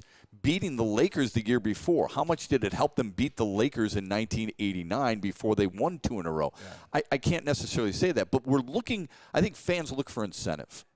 We are always incentivized. Hey, there's a sale. I'm going to buy that for my wife. Because there's a sale. Because there's a sale. Right. How can I go wrong? That must translate over into sports. A player like – Braylon Edwards has got to be more motivated to play the Steelers. The Steelers beat him in week 2. Yeah. Sure, you're motivated. You still got to go out and play. This is true. But you can. I feel like, but it does help at the same time. Let's just say I played for Michigan this season, and let's say I'm on the field this year. I'm playing against Alabama, blah, blah, blah. I'm doing some math in my head. 25 years ago, a certain thing happened. Michigan won a national championship. 25 years ago, another certain thing happened. Charles Woodson wins the Heisman Trophy. And then you just start to look at how the season is played out. And that's why you said they're doing it for themselves. Hell yeah, they are. Because this was about Michigan versus everybody. And they should do it for themselves. Exactly. The hell with the Big Ten. I don't care about them. Tony Petitti, you showed your hand, and now we got to deal with it. Cowardly move, and he tried to pull another one, and it's enough about that. But the whole Big Ten tried to take Michigan out. The pundits of the SEC, the pundits like Paul Feinbaum, tried to take Michigan out. So it is Michigan versus everybody. But if I'm a guy, I'm like, man, they won 25 years ago. They won that national championship. Charles Woodson wins the Heisman 25 years ago. You get a catch in a game, like a big catch, you're like, oh, it's going to be one of those kind of games. And what it does is you mix in the emotion of knowing what happened 25 years ago and knowing what we're fighting for. You mix that in with, okay, I got to lock in because this is going to be a big day for us. I think you can mix the two together. Yeah. Like you can mix some of that emotion. You can mix some of that nostalgia, if you will. They're going to win because. I should go to the sale and buy this because. You can mix that in with, once again, skill, film, and also they're actually not that good, as we've been told. So you start to mix that together, and I think you get a recipe for Michigan having a big game. Start talking a little bit about fate. That's for certain. We're at the top of the hour. Quick break, and then back with more. We're live in Hazel Park on Ermanni and Edwards. He's Braylon Edwards. I'm Matt Shepard, filling in for Ryan Ermanni, and Braylon's got more to talk about. I do. I want to tell you about Feldman Chevrolet, Detroit's #1 Chevy auto dealer. With 18 locations, there's a Feldman dealership near you. All you got to do is go to feldmanauto.com or just look around your neighborhood because there's 18 locations. Since 1996, Feldman Automotive has been driven to provide a fast, convenient, first-class car buying experience. It's called the Feldman Advantage. So do yourself a favor. Take advantage. Where's the most convenient place to get that big fitness energy? It's Planet Fitness. Join today for just $1 down, $10 a month. With over 2,400 locations and equipment for every workout, you can get in, get energized, and get going. And with free fitness training and most clubs open 24 hours, everyone belongs in the judgment-free zone. So join today for $1 down, $10 a month, no commitment, cancel anytime. Deal ends Wednesday, September 13th. Join now at any Metro Detroit location. Hurry, offer ends soon. Join Woodward Sports' own Jeff Iafrate, along with special WSN guests for the most anticipated Lions season in decades. Filled with different surprises and expert analysis. You're not going to want to miss out. Go to our Woodward Sports YouTube channel on Sundays and tune in live from 9:30 to 11:30 a.m. Any Lady Jane's Haircuts for Men for an award-winning haircut experience from one of our talented stylists and register for a once-in-a-lifetime opportunity to win an all-expenses-paid suite for the 2024 NCAA tournament for you and 5 of your best buds. That's right, college basketball's most elite event. You and your 5 best friends just get to any Lady Jane's today for an award-winning haircut experience and automatically register to win the trip of your dreams. Lady Jane's Haircuts for Men open 7 days a week. Walk in anytime. Lady Jane's, it's wicked awesome. Talk about Outdoor Equipco, official equipment provider of Woodward Sports. That is right. Michigan grown, family owned. It's nothing like being Michigan grown. It's nothing like family. Amelia is the way to go. Bad Boy Morris tractor style handheld, even weed whippers. I've been waiting to say that right, Ermanni. Liberty trailers, Generac generators, Snow X plows, and salters. Outdoor Equipco has it all. Buy it, rent it, 0% financing. Don't you like a little 0% financing? Sounds good. Delivered to your doorstep. Remember, it is OutdoorEquipco.com. Matt Shepard. Second hour of the program here live in Hazel Park. Pete, JB are with us. Good to have them on board on this Friday afternoon with Braylon Edwards. I'm Matt Shepard filling in for Ryan Ermanni. Great conversation, at least from my perspective. Great conversation about Michigan and Alabama. Doesn't mean it has to die there, but I do want to dive into Lions and Cowboys. And, hey, what the hell? Why not us? Let's do it. Because it's possible. But I would ask you one more thing. Yep. Alabama has a new rule now. They're to not allow their players to use their iPads because of the cheating scandal that is involved. Is that too dramatic, do you think? And how much do you think that helps them, if at all? It takes away from it if they're even if they're really vying by there, if it's something they say, if it's a ploy. I think it actually is. It's distracting them, and I think it's not helping them. This is why. Get over it.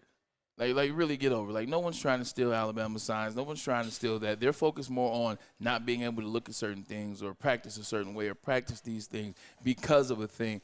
They're going to mess around and lose this game. They're going to mess around and put themselves behind the A-ball, focusing so much on that. This is how we are as athletes. This is how we are as players. And when I heard that player say that, I was like, this isn't the same generation that I grew up in. They're distracted a little bit. I wouldn't have gave an F about somebody cheating or stealing my signs or things like that when we play. So, because you know what you got to do, Matt Shepard? You got to line up in front of me. Right. Like, you got to line up in front of me. You got to beat me. If you're a defensive lineman, I'm an O lineman, you got to get to that quarterback. That means you got to go through me. If I'm a wide receiver and you're a DB, right. I'm sorry, I got paid there to get to. I'm not belittling it because I do. It's a thing. I do think it's a thing, but I do find it funny. I was one of those guys who loved to hear when athletes backed up what they said they were going to do. And a good friend of mine is Kirk Gibson. And Kirk Gibson was an All-American wide receiver at Michigan State University. He was a phenomenal player. Two-time. He would literally say, I'm going to do this, and there's nothing you can do about it. Larry Bird-esque. Larry Bird-esque. Michael Jordan-esque. There's plenty of players who actually, and again, I'm not making excuses. Right. There are plenty of players who go out there and go, you know what, it's going to be a long day for you because I'm going to run your ass up and down this field, up and down this court. I'm going to do whatever I want to do today, and there's not a damn thing you can do about it. And now it feels like, not necessarily in this situation, but in a lot of situations, we're like, well, you know what? It's just not a fair playing field. It just, you really should be doing something more in this regard. I really want to see how we balance things out. My God, man. It's not balanced because life isn't balanced. It never has been. You are more God-gifted than I am. Accept it, okay? What Michigan is doing, or what Alabama is doing, I should say, because of what Michigan experienced, I think is letting them get inside their head just a little bit. They're letting in doubt because they're saying, if we lose, it's because of this. Wait. Why are we talking about losing? Right. And why are you thinking about losing? If we lose or if something happens, why are we even thinking about that thing? Look, they got in trouble because of Counter Stallions stealing signs. It was a sign gate. It was stealing signs, correct? Correct. You stole signs. And to your point, yes, there is a part of it. Look, if you know a team's play, like if you know a team's about to run the ball to the left, run the ball to their right, we're just going to slide to the left. So, yes, there is an aspect of that. But you knew that was something that they got in trouble for early in the year. So you can't change your signs. You can't come up with something else. You can't do a certain thing to be able to omit that. That shouldn't be something that's worried about at this point. At this juncture. If you're Ohio State, who I hate, well, maybe because they already had them or maybe something like that. But you're talking about Alabama. We didn't know we were playing you. Found out we were playing you. That's down. Like, it's no way that it could be a part of that system. So I think that they're letting that doubt in. I think they're talking and worrying too much about it. I just go out there and practice. NFL changes. You guys are changing signs constantly anyway. The whole game. How many times are you in a huddle where the quarterback's calling two plays, check with me at the line of scrimmage, and I'm going to see what the defense is aligned to, and then I'm going to make the call? When I was at the 49ers, it was every play. When I was with Seattle, it was every play. There you go. With Mark, wasn't as much when I was with Mark Sanchez, and the Jets pretty much called and go. And then with the Browns, we tried a multitude of things because we couldn't seem to win except for one season. So you're legitimately having to learn on the fly, go on the fly. Look, you want to talk about how accelerated these kids are today as it relates to skill, as it relates to film study, which is a lie, as it relates to breaking these things down, as it relates to being good, which is partially true. Okay. Well, then treat them like the same players that you say they are. Right. Treat them like that, man. I didn't like the comment. I didn't like the focus on the comment. And even if it wasn't maybe hit truth, and he just wanted to say it because he wanted to say something cute, but not say Michigan's cheaters, and he wanted to say something cute like, well, yeah, we couldn't use our – now you're still worrying about this. You're still worried about the wrong thing. We were talking about motivation earlier. Yeah. Do you think this whole – it's not Spygate, but the whole cheating scandal has motivated them as a group, like brought them closer together and made it more it's this locker room against everybody outside the locker room? Yeah, 100%. Because I think you look at all the facets in it. You look at the cheat gate and how it came down. And you got to look at that too. You got to look at the players. Players know nothing about it, okay? Players know nothing absolutely about it. I'm not saying all the coaches did. I don't know how it's going to play out. No need to get into that. Yeah. Players didn't know anything about it. So now when you're a player – and you're beating teams by 49, 45 because of the work you put in on the field, because of the work you put in before that week of practice, the work you put in the offseason, and now somebody's trying to belittle with the work you put in by saying, oh, they just knew. Nah, Blake Corum's not that good. They just knew the defensive scheme. Nah, Roman Wilson's not that good. Oh, the defense, what? Aiden Hutchinson, He only got to the quarterback because of this. Now it shrinks that room. You're like, oh, they don't think we're that good. Okay. The hell with everybody. They don't think we're that good. They're going to suspend our coach while we're in flight and not let him play, and he's got to watch the game. I got to watch Sharon Moore cry on TV, my coach. I don't agree with it, but if I was a player and he's my coach, now it's different. Now I'm like, oh. So now it's closer and closer and closer. It's Michigan versus everybody. Yeah, look, I didn't have a problem with it. I'm one of those guys that I'm not going to try and tell you how to be emotionally invested. Yeah. If it was that important to you and it brought a tear to your eyes, look, you and I have watched different movies. Sometimes I may cry, sometimes you may not, and vice versa. I do cry on movies, though. Okay. I cry on movies. And same thing with certain songs. When I hear a certain singer sing the national anthem, I get goosebumps. I might get a tear in my eye. I'm not afraid to admit it. I cried when Miguel Cabrera hit his 500th home run. That's a good one. I cried when he hit his 3,000th, and I cried in his last game. Yeah. That doesn't mean everybody is. You can't tell me how to be emotional or not. I thought Sharon Moore was real at that time. Very authentic. And I give him a ton of credit. I do too. What do you think, if you and I were doing a TV game, if we're getting ready to call this game, okay, and you and I are looking at each other as we're doing our open, we're going to go look at three things. What are the keys to victory from Braylon Edwards' perspective? One is the most easiest one, and it's one that you always talk about. It's cliche until it's not. Control time of possession. I think they got to control time of possession on Alabama, keep them off the field. And this is why. Not because Jalen Milroe is some Caleb Williams-esque quarterback or some Drake May-esque quarterback. Not because of that. Make him play from behind. Don't allow him on the field to get in rhythm. When you get a quarterback that's already kind of somewhat known for being erratic, although he has gotten better at the end of the season, you keep him off the field. What do they think about? Every time they got to be on the field, they got to do what? They got to make magic. They got to do something special. What did he have to do against Georgia? Had to make magic. What did he have to do against Auburn? He had to make magic. So if you keep him in that by time of possession, running the ball, also break their will, because what is Alabama and Georgia? What are the SEC? They're strong. They're tough. It's the defense. It's the defensive line. It's the secondary that Alabama has is pretty good. That's what they're known for. You beat that defensive line up. You move the ball on them, get them to question themselves. Well, people said we weren't the same Alabama anyway. Damn, are we really not that same Alabama? So focus on time of possession. Two, you got to take care of the damn football. And you have and they've been good at that all year. Yes, they have. Yeah. You got to take care of it. Also, let it go a little bit. Let it go a little bit. Like, I'm tired of seeing J.J. McCarthy drop back and run the same plays. I'm tired of them looking for Roman Wilson on the left out. I'm tired of them looking for Dylan Johnson in the slot on the seam. I'm tired of them relying on the tight end so much. Let it rip. Like, you're here. So what do you want? You want fly routes? You want posts? What do you want? I want it to look like J.J. McCarthy is in control of the game. Like, they spend so much time when you watch it, you're legitimately looking at Sharon Moore or Jim Harbaugh be the catalyst getting J.J. McCarthy in set position and then J.J. running. I want it to, like, when you watch and I'm not saying he's on that level, but when you watch Caleb Williams, sorry, that ain't Lincoln Riley.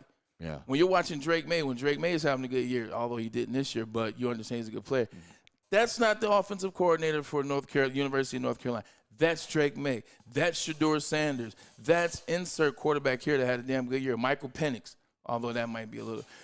I want it to look like it's him calling the shots. I want it to look like when he sat out there in that field in Miami, he said never again. I want to believe that he meant never again. So How much input do you think he has in a game plan like that?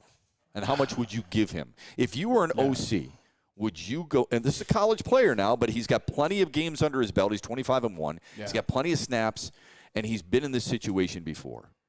How much input should he have in the game plan? I think he should have a good amount, to be honest. Like when I say a good amount, somewhere between 35%? Yep, okay. 35 to 40. Okay. Like I think he should have that much input. And I want that going, like the input. I think he should have that much input. Hey, what are the plays you like? What are the plays you like? Who are the guys you're comfortable with right now? Like, who are you really clicking with? Like, these are the kind of conversations we have. Like, shoot me straight. Who are you clicking with? Are you not clicking with Roman? Are you clicking with Dylan? Are you not clicking with Dylan? Like, so I want to have that conversation. And also, when he gets out there, we'll give him that first 2 series. Lock the load. Hey, look, it's your show. Go out there. You got the first 15. You know what you guys are going to do. Let's rock and roll. And if it's not looking the same, then you pull back a little bit. So the Bill Walsh philosophy where he would map out the first 12 to 15 100. Plays for every single game. Big Joe. Okay. Yeah. All right. I personally think you got to stay on schedule. Yeah. I think in order for Michigan to be successful, this is not going to happen all the time. But you can't play playing from behind, and you can't pay – it cannot be second down and 14 on a regular basis because you're just asking for that too Ohio much. State stuff, that ain't happening. No, it's not happening. All right, more with Braylon Edwards on this when we come back. We're live in Hazel Park. Stay with us. Ermanni and Edwards right here on Woodward Sports. And just to remind you guys, we do have Dr. Jeffrey Pierce, the medical director of the Michigan Sports and Spine Center, coming up at 3:35 for our audience out there.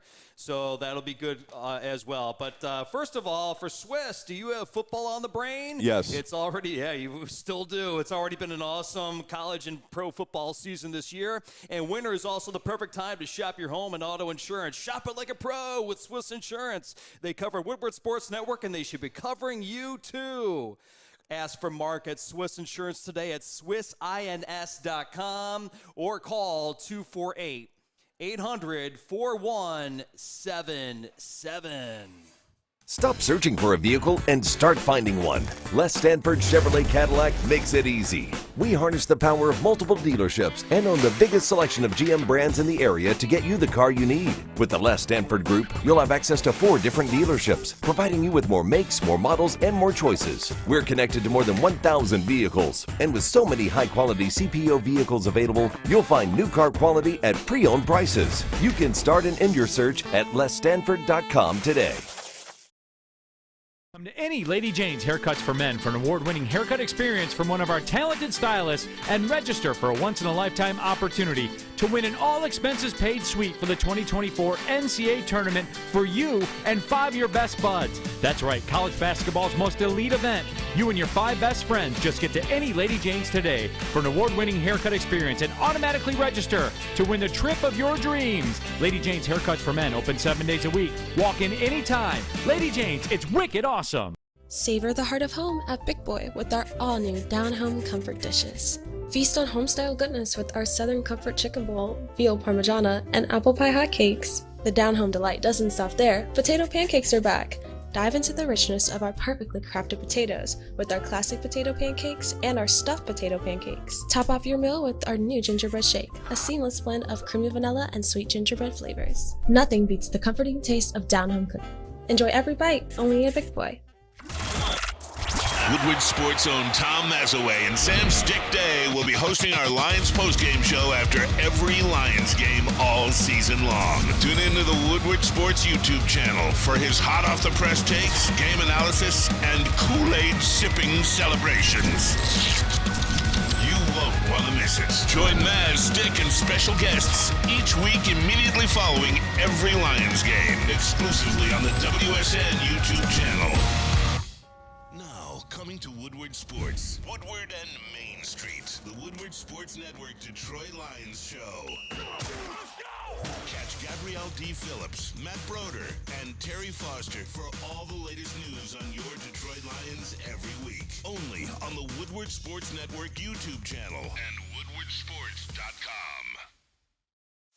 Join Woodward Sports' own Jeff Iafrate along with special WSN guests for the most anticipated Lions season in decades. Filled with different surprises and expert analysis. You're not going to want to miss out. Go to our Woodward Sports YouTube channel on Sundays and tune in live from 9:30 to 11:30 a.m.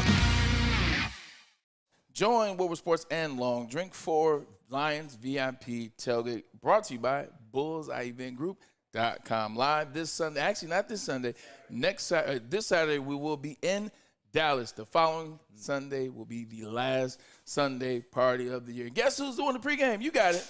Braylon Edwards, Jeff Iafrate. It's going to be fun. Jeff, can't wait to do it, but you come down to this VIP tailgate. It's so much fun. Starts 3 hours before the game, and it stops just when the game is starting. Drinks, food, great people, great vibes. Woodward Sports will be in the building, so come down and join us. You got one game left. Oh, there will be playoffs. See you soon. Oh, yeah.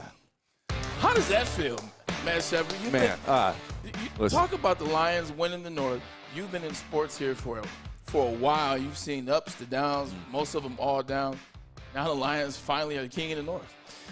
There are certain we've been talking about a lot about emotion on this edition of Ermanni and Edwards. The emotion that I will feel when they win their first playoff game for the first time since they beat Steve Berline in Dallas, and I was at that game. Steve Berline will be pretty emotional for me. I'm not afraid to admit that. I cried like a baby when the Red Wings finally won that first of 4 Stanley Cups at Joe Louis Arena. I'll never forget it. I was standing next to a police officer. We just looked at each other. I didn't know him. He didn't know me. We were both crying, and we hugged. It was pretty awesome. It's like Major League at the bar.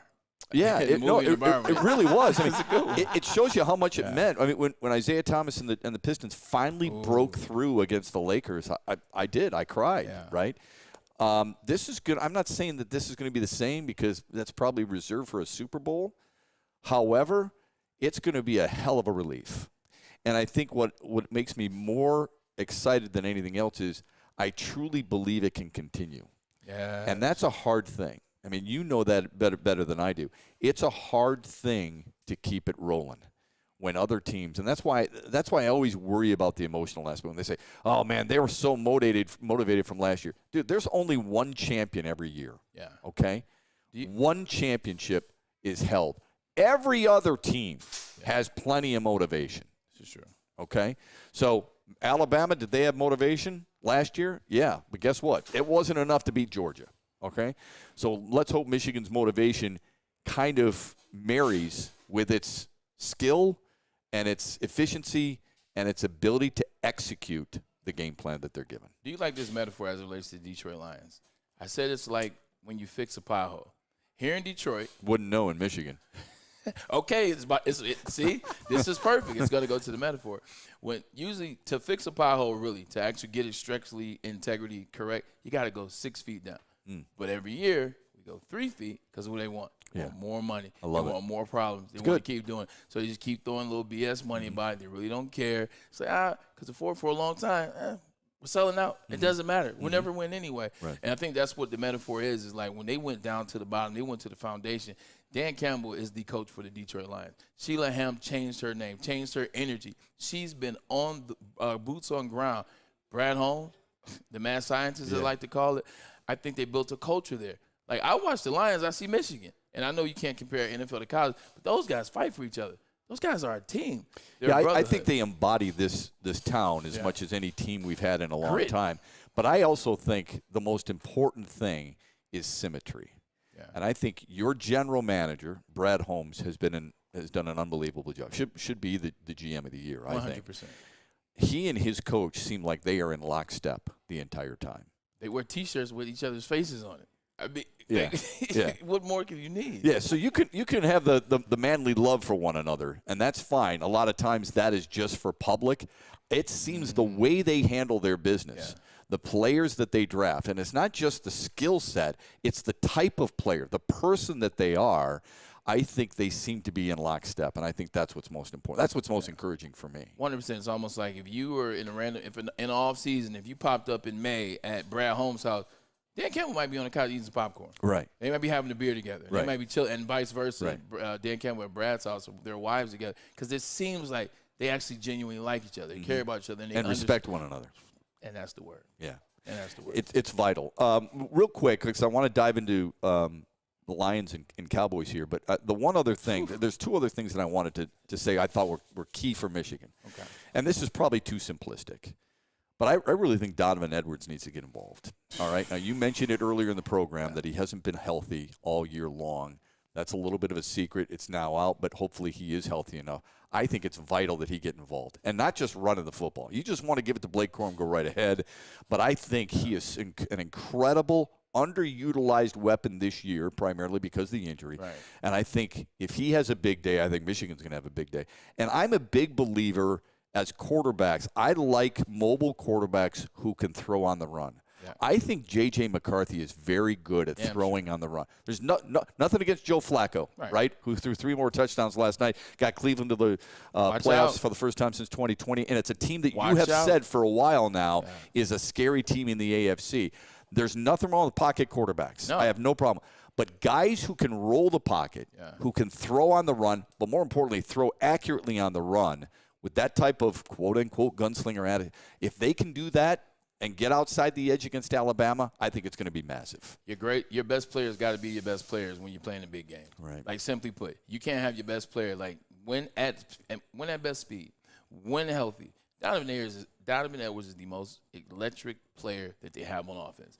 No disrespect to Roman Wilson, and no disrespect to Blake Corum. I think Blake Corum is now a bigger running back. I think 2 injuries. I think they've hampered his speed a little bit. Donovan Edwards is still younger. He's still that electric guy. You've seen it in flashes. I still haven't seen him drop a pass yet. I'm still waiting for Donovan Edwards to drop. Please don't drop a pass. But just saying that your best players got to be your best players. You named national championship last year, who was Georgia, Brock Bowers, another hell of a performance. Year before that, Brock Bowers, a hell of a performance. Deshaun Watson, when he won it, best player. Running back Etienne, amazing game. Vince Young. Yeah. Vince Young was the best player on the field. He was pissed he didn't win the Heisman. Yeah. You know what I'm saying? So your best players got to be your best players, especially on offense. Especially on offense. Your best players on offense got to be your best players in games like this. So, Donovan, you hit the nail on the head with that one. Need to see that Donovan Edwards that we saw 2 years ago and last year against Ohio State. The word shadow is oftentimes used in football when you have an opposing mobile quarterback. You got to put a shadow on him. Right. They used to say that about Steve McNair, who was dynamic at McNeese State and was unbelievable. Rest in peace. Rest in peace. Alcorn State. What did I say? McNeese State? I'm thinking Joe Dumars. Joe Dumars. Alcorn State, and then, of course, in Tennessee. That's easier said than done. Does Michigan have to have a guy who can shadow the Alabama quarterback enough to neuter him ineffective? Yeah, but they got to do it in such a way that it's part of the defense. They got to do it in such a way where you're not taking one guy and you're moving him away from what he does best, or moving him away from, all right, let's take Will Johnson and certain plays here, let's do. No, you do it within an offensive scheme. I mean, within a defensive scheme. I'll give you an example. We played Vince Young. And, yeah, you already know where I'm going with that one. We played Vince Young in the 05 Rose Bowl, and Jim Herman spied he spied Vince Young every down except third. And eventually on third down, what do he do? Every time he run up the sideline, he ended up with 192 yards rushing. He ended up with 3 touchdowns passing. But my case in point, he was going to get those yards regardless. Yeah. So what you do is you don't try to, let me take one player, put this player here, because now that one player is good somewhere else. Now you've opened up somewhere else that's going to need a player. You open up somewhere else that's going to be a hole in the zone that a good offensive coordinator can figure out. So, no, you can't do it like that. You got to find a way to scheme within the defense that you run, within the defense that's comfortable for you. Let me piggyback on something Sean and I were talking about yesterday real quick, and then we'll go to break and we'll talk Lions and Cowboys. I said the most important thing for me is getting pressure up the middle against quarterbacks. Quarterbacks don't like pressure in their face. No, they don't. Okay? And I think that's what's made Aaron Rodgers such an incredible player for his entire career. Even though I don't like him personally, you got to give credit where credit is due. That will be hard against Alabama because Milroe has such great speed on the edge. So how do you contain a guy like that? Man, the easiest way to contain a guy like that, it's not easy. It's not going to be easy. But with Jalen Milroe, what you got to do is you just got to keep changing the defense. You got to keep showing him different looks. Because the one thing about quarterbacks at this level, they're not elite yet in terms of the quarterback cerebralness. They're getting there. They're working through it. They're going to figure out if they're playing in the NFL. You show them different looks. Wilton Spate. Yeah. I know he's not mobile, but it goes to what I'm saying. He goes to what I'm saying. He saw no different looks that whole season when they were undefeated. And then they played on the road. And they played Iowa. And Kirk Ferentz showed him a bunch of different looks that whole game. Wilton Spate didn't know what to do with the ball, and they lost that game. You showed Jalen Milroe but he's still learning how to be a quarterback. Keep in mind what he said earlier. He said Bill O'Brien told him that he shouldn't be a quarterback. Right. So secretly, that's still in his mind. Early on in this year, he got benched. He got brought back. He got benched. Then he became the starter, and he's gotten better. So in his mind, he's trying to figure out, am I really a quarterback? Or am I really going to be a wide receiver at the next level? So I think show him a bunch of different looks, things he haven't seen. Confuse him because he's still a kid. Sure. Dr. Jeffrey Pierce will join us on the other side. We're back with Ermanni and Edwards live in Hazel Park after this. But first, a message from Guardian Alarm. It's the new year, so let Guardian Alarm offer you customized solutions from real experts, our professionals. That's right, because the people we work with, we really do work with. Our professional technicians take the time to recommend security and automation solutions specific to your needs. 24/7 professional monitoring. Call us anytime, day or night. I know and you know Guardian Alarm will be there. Team member will stay on the phone as long as you need. Technology backed by the people. You know what time it is. Call 1-800-STAY OUT. Guardian Alarm. Calling all landscapers. This is Darren McCarty. I'm at Outdoor Equipment Co. How would you like to landscape like a legend? How about a bad boy zero turn? And even a chainsaw.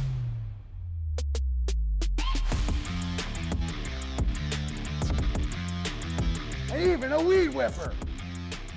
Whether you landscape for your job or landscape for fun, get all your equipment from Outdoor Equip Co., the official equipment provider of Woodward Sports. Michigan grown, family owned. OutdoorEquipCo.com. Now, coming to Woodward Sports, Woodward and Main Street, the Woodward Sports Network Detroit Lions show. Catch Gabrielle D. Phillips, Matt Broder, and Terry Foster for all the latest news on your Detroit Lions every week. Only on the Woodward Sports Network YouTube channel and woodwardsports.com. What happens when you run a great business for over 50 years? You expand and offer more products to more people. This is exactly what Les Stanford did by adding Les Stanford Buick GMC. The same great service the customers have and now known and come to trust. On Woodward Avenue, just south of 9 Mile, check out Les Stanford in Dearborn today. Find a brand that is Les Stanford and find it near you. LesStanford.com, LesStanford.com. Find new roads. Booyah. We're going to be joined by Dr. Jeffrey Pierce, of the medical director of the Michigan Sports and Spine Center. There's some injuries out there that I know a lot of you folks want answers to, specifically with the Detroit Lions, so he'll help us break that down. That's coming up in about 5 minutes or so. He's Braylon Edwards. I'm Matt Shepard, filling in for Ryan Ermanni. Pete and JB are with us here live in Hazel Park. Before we get to Lions and Cowboys, the Pistons suffered their 28th consecutive loss last night. That ties the all-time NBA record. They've already established the longest losing streak in a regular season. This now ties it with the Sixers, who carried it over from one season to the next. They'll break it against Toronto. Of course, I said they would break it against Utah earlier this year when Darren McCarty and I were doing a show, and I was wrong. Did you gain any positivity from last night, knowing that they took the best team in basketball, a team that had won 21 straight games on their home floor, to overtime? No. Why? And this is going to sound like I'm not the optimistic guy, et cetera, because I believe that the Boston Celtics played down to their level of competition. And I'll give you an example. We played basketball a lot when I was in college, and we shouldn't. Lloyd used to get mad at us, but hey, we're gonna do. We're a bunch of 18, 19, 20-year-old kids running around IM building. It's good cardio, Lloyd. See, it's great cardio until you roll your ankle, and you're like, my dog did it. I tripped over my dog coming out. Not that I did that. Wink, wink.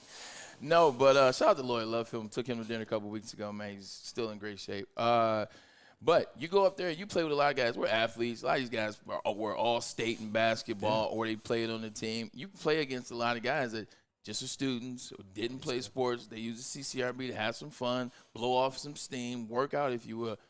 Sometimes you, like, play down to that level of competition. You go out there and you're, like, looking, how are we about to get game pointed by this team full of ragamuffins, you know?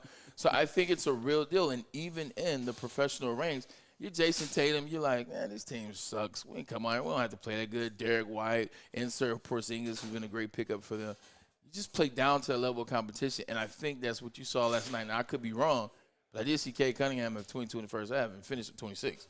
So I don't take things like that to make me feel better about this team. I think they played down to level of competition, and I think the Pistons almost stole one, if you will, from the Celtics. It's hard to imagine a team losing 28 consecutive games, but it's also hard to imagine what's the a locker team. Room like? I know.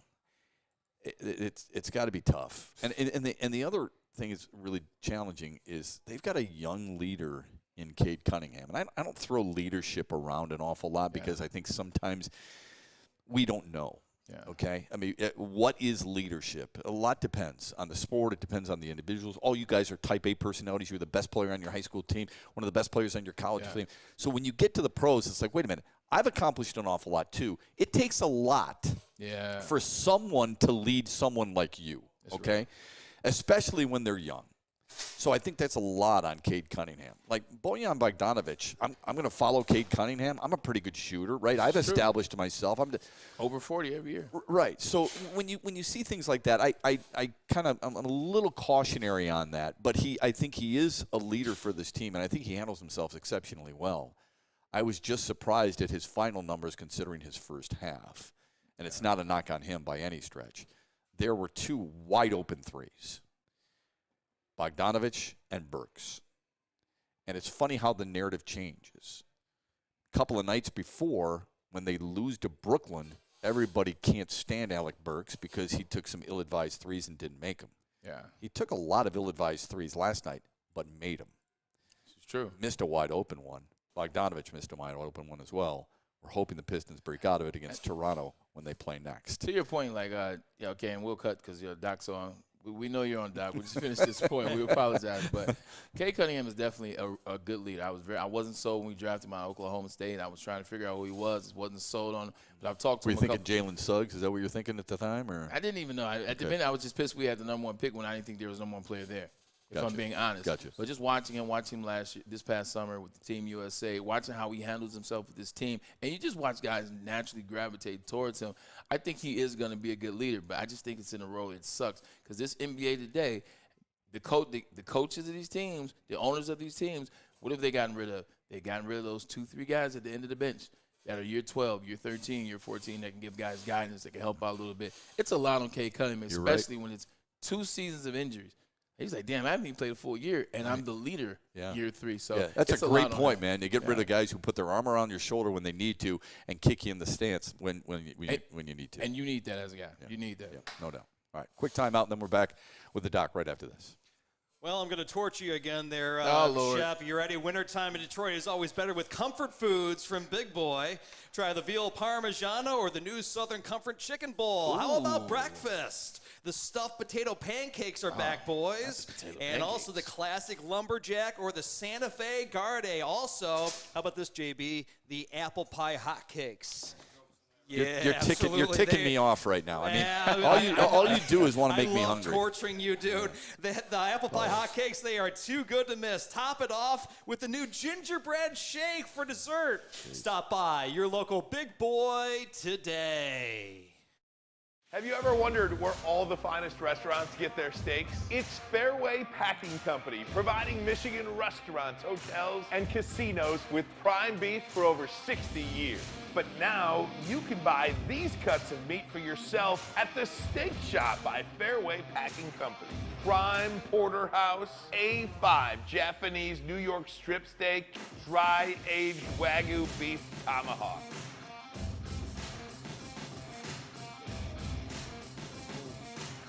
Delicious.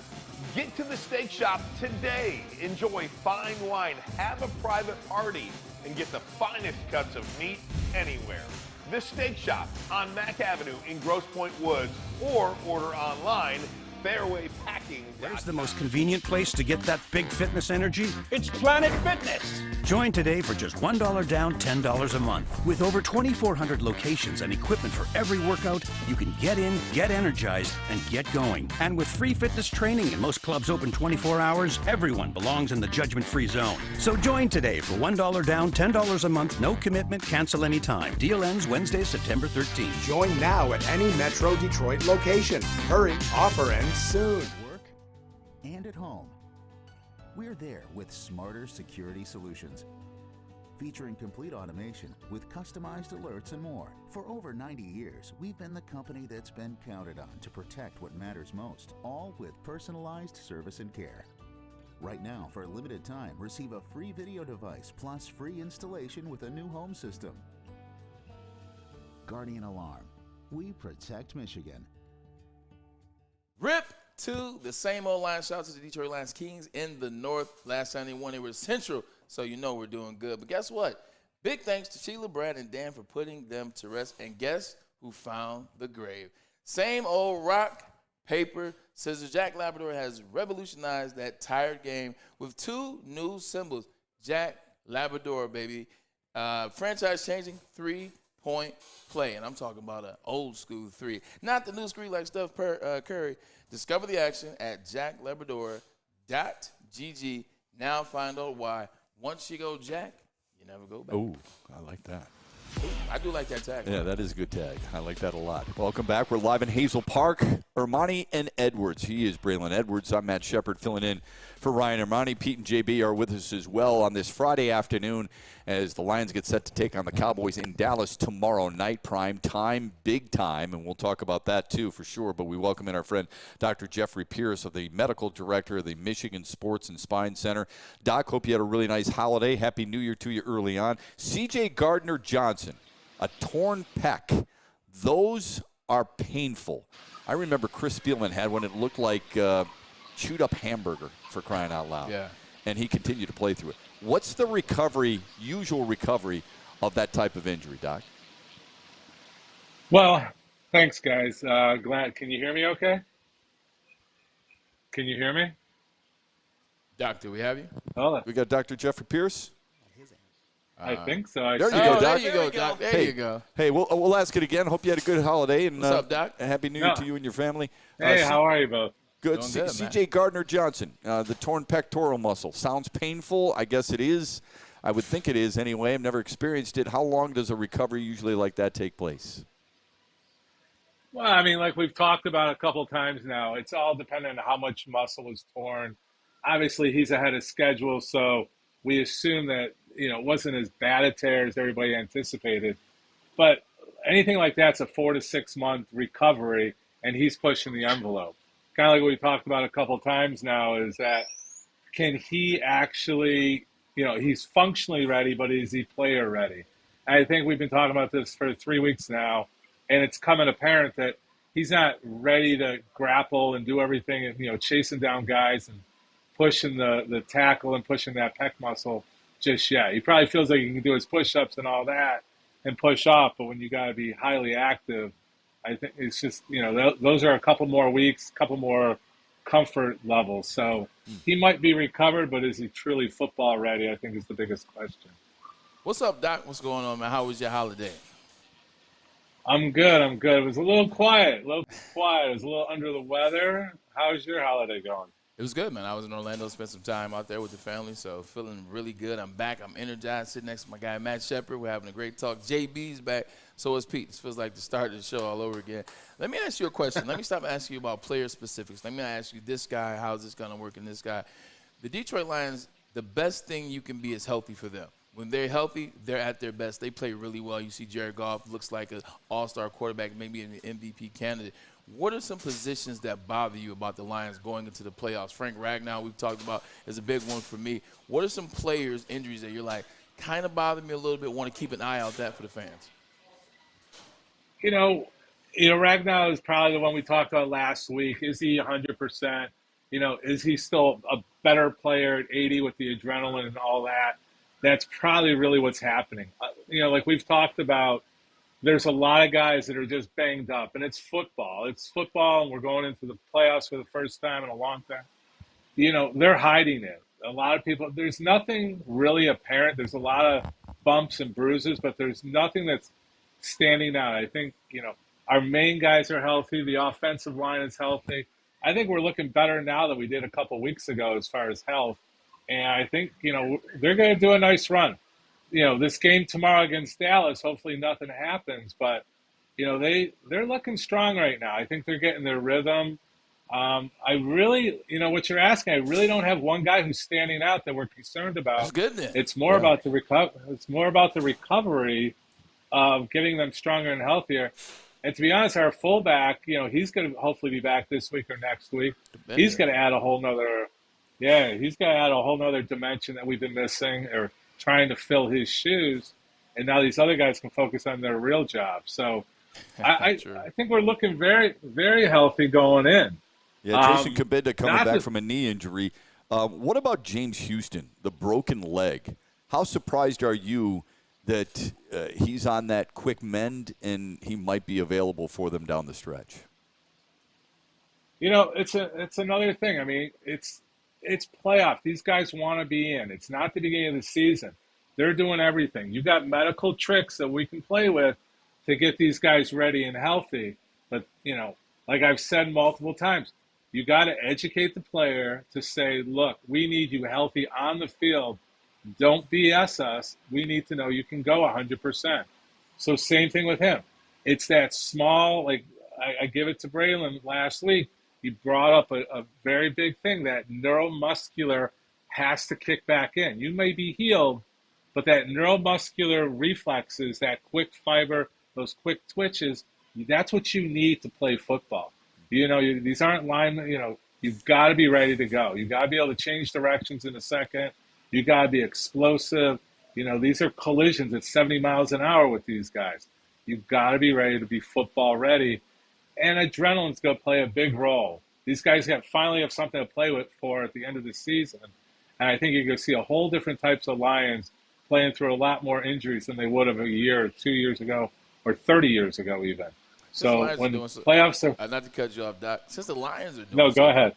Since the Lions are doing so good, let's stop talking about the Lions. Let's talk about one name that keeps coming up with all my friends. Everybody's like, man, no, he came back for real. Aaron Rodgers got cleared to play. He's really cleared to play. I'm like, dude, like, it's fake. It's fake. It's cap. It's not. Let's just, for an instance, say that this was real. We talked about how is he able to come back, if it's true, versus Kirk Cousins, who got hurt after and, like, legitimately is still in a walking boot or still in a little cart. Speaking of tricks, how was this trick possible? Well, again, I mean, when you really break down the op reports, the operating report, how much tissue was torn, was it a complete tear? You were able to do the push-pull surgical recovery with Aaron where Kirk Cousins wasn't. I don't know if he went to the same – he didn't go to the same physician, but it was decided to do the longer mend with Kurt. And Aaron, again, I think, Aaron likes – I don't like saying it, but he's a little bit of a showman. Is he doing a little showman thing where he knows he's not playing? There's nothing for him to go play for. Can he say he can do it? Yeah. Can he actually get out there and play? That's a whole nother day, dude. That's a good call. Aaron likes he stirs the pot plenty. I think he's stirring it that he's Superman, but doesn't have to prove it at this point. I hate for that to go viral. That'll get me in trouble. Well, Dr. Jeffrey Pierce, medical director of the Michigan Sports and Spine Center, is joining us here on Ermanni and Edwards on this Friday afternoon. The wear and tear for not that you know per se, based on your experience as a player, but as a doctor you can relate. The wear and tear through 17 weeks of an NFL player. How do you manage, or how should teams be managing that workload with their players to try and keep them healthy for the second season? Those are tough decisions. It's way different now. It is a business. You got to be healthy. The recovery, what's going on in that locker room and that training room, for most NFL teams is amazing. I mean, just cold plunges, tanks, massages, lymphatic drainage, stretching, all that is definitely needed, especially for these guys that are aware of it. And it's a young player versus an older player. It's like you were saying before with the Pistons. The old guys have something to give. There's a knowledge base. A lot of times these guys think they're Superman, but going through 17 weeks of pounding, these guys are hurting every Monday morning. Braylon, was there ever a Monday morning that you weren't hurting? Ever? Yeah, they were all in the off season. They were all in the off season.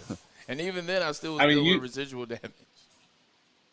Yeah, I mean, we have dietitians, nutritionists, chiropractors, massage therapists. These guys are, they're treated like beautiful horses. But it's hard. I mean, when you get a silly injury, you get a toe injury, you get a thumb injury, you're just off balance. You've gotta be smart. A lot of guys are healthier. They're getting healthier in the off season. They're doing more cross training. They're just more aware.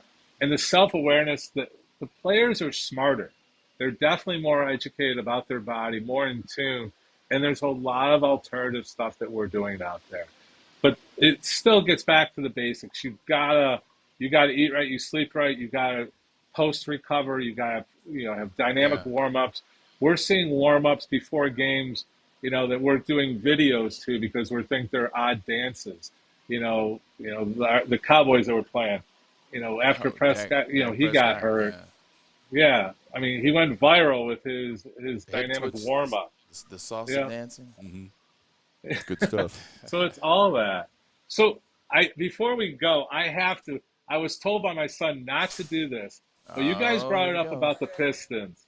You brought it up about the Pistons. There's no medical injury. There's no physical injury. But a whole other part of medical is the mental medical. How is that locker room surviving mental medical with a losing attitude? Like you said, who's the leader? Who's stepping up? That's huge. That's a huge medical. Well, we can push towards a medical issue.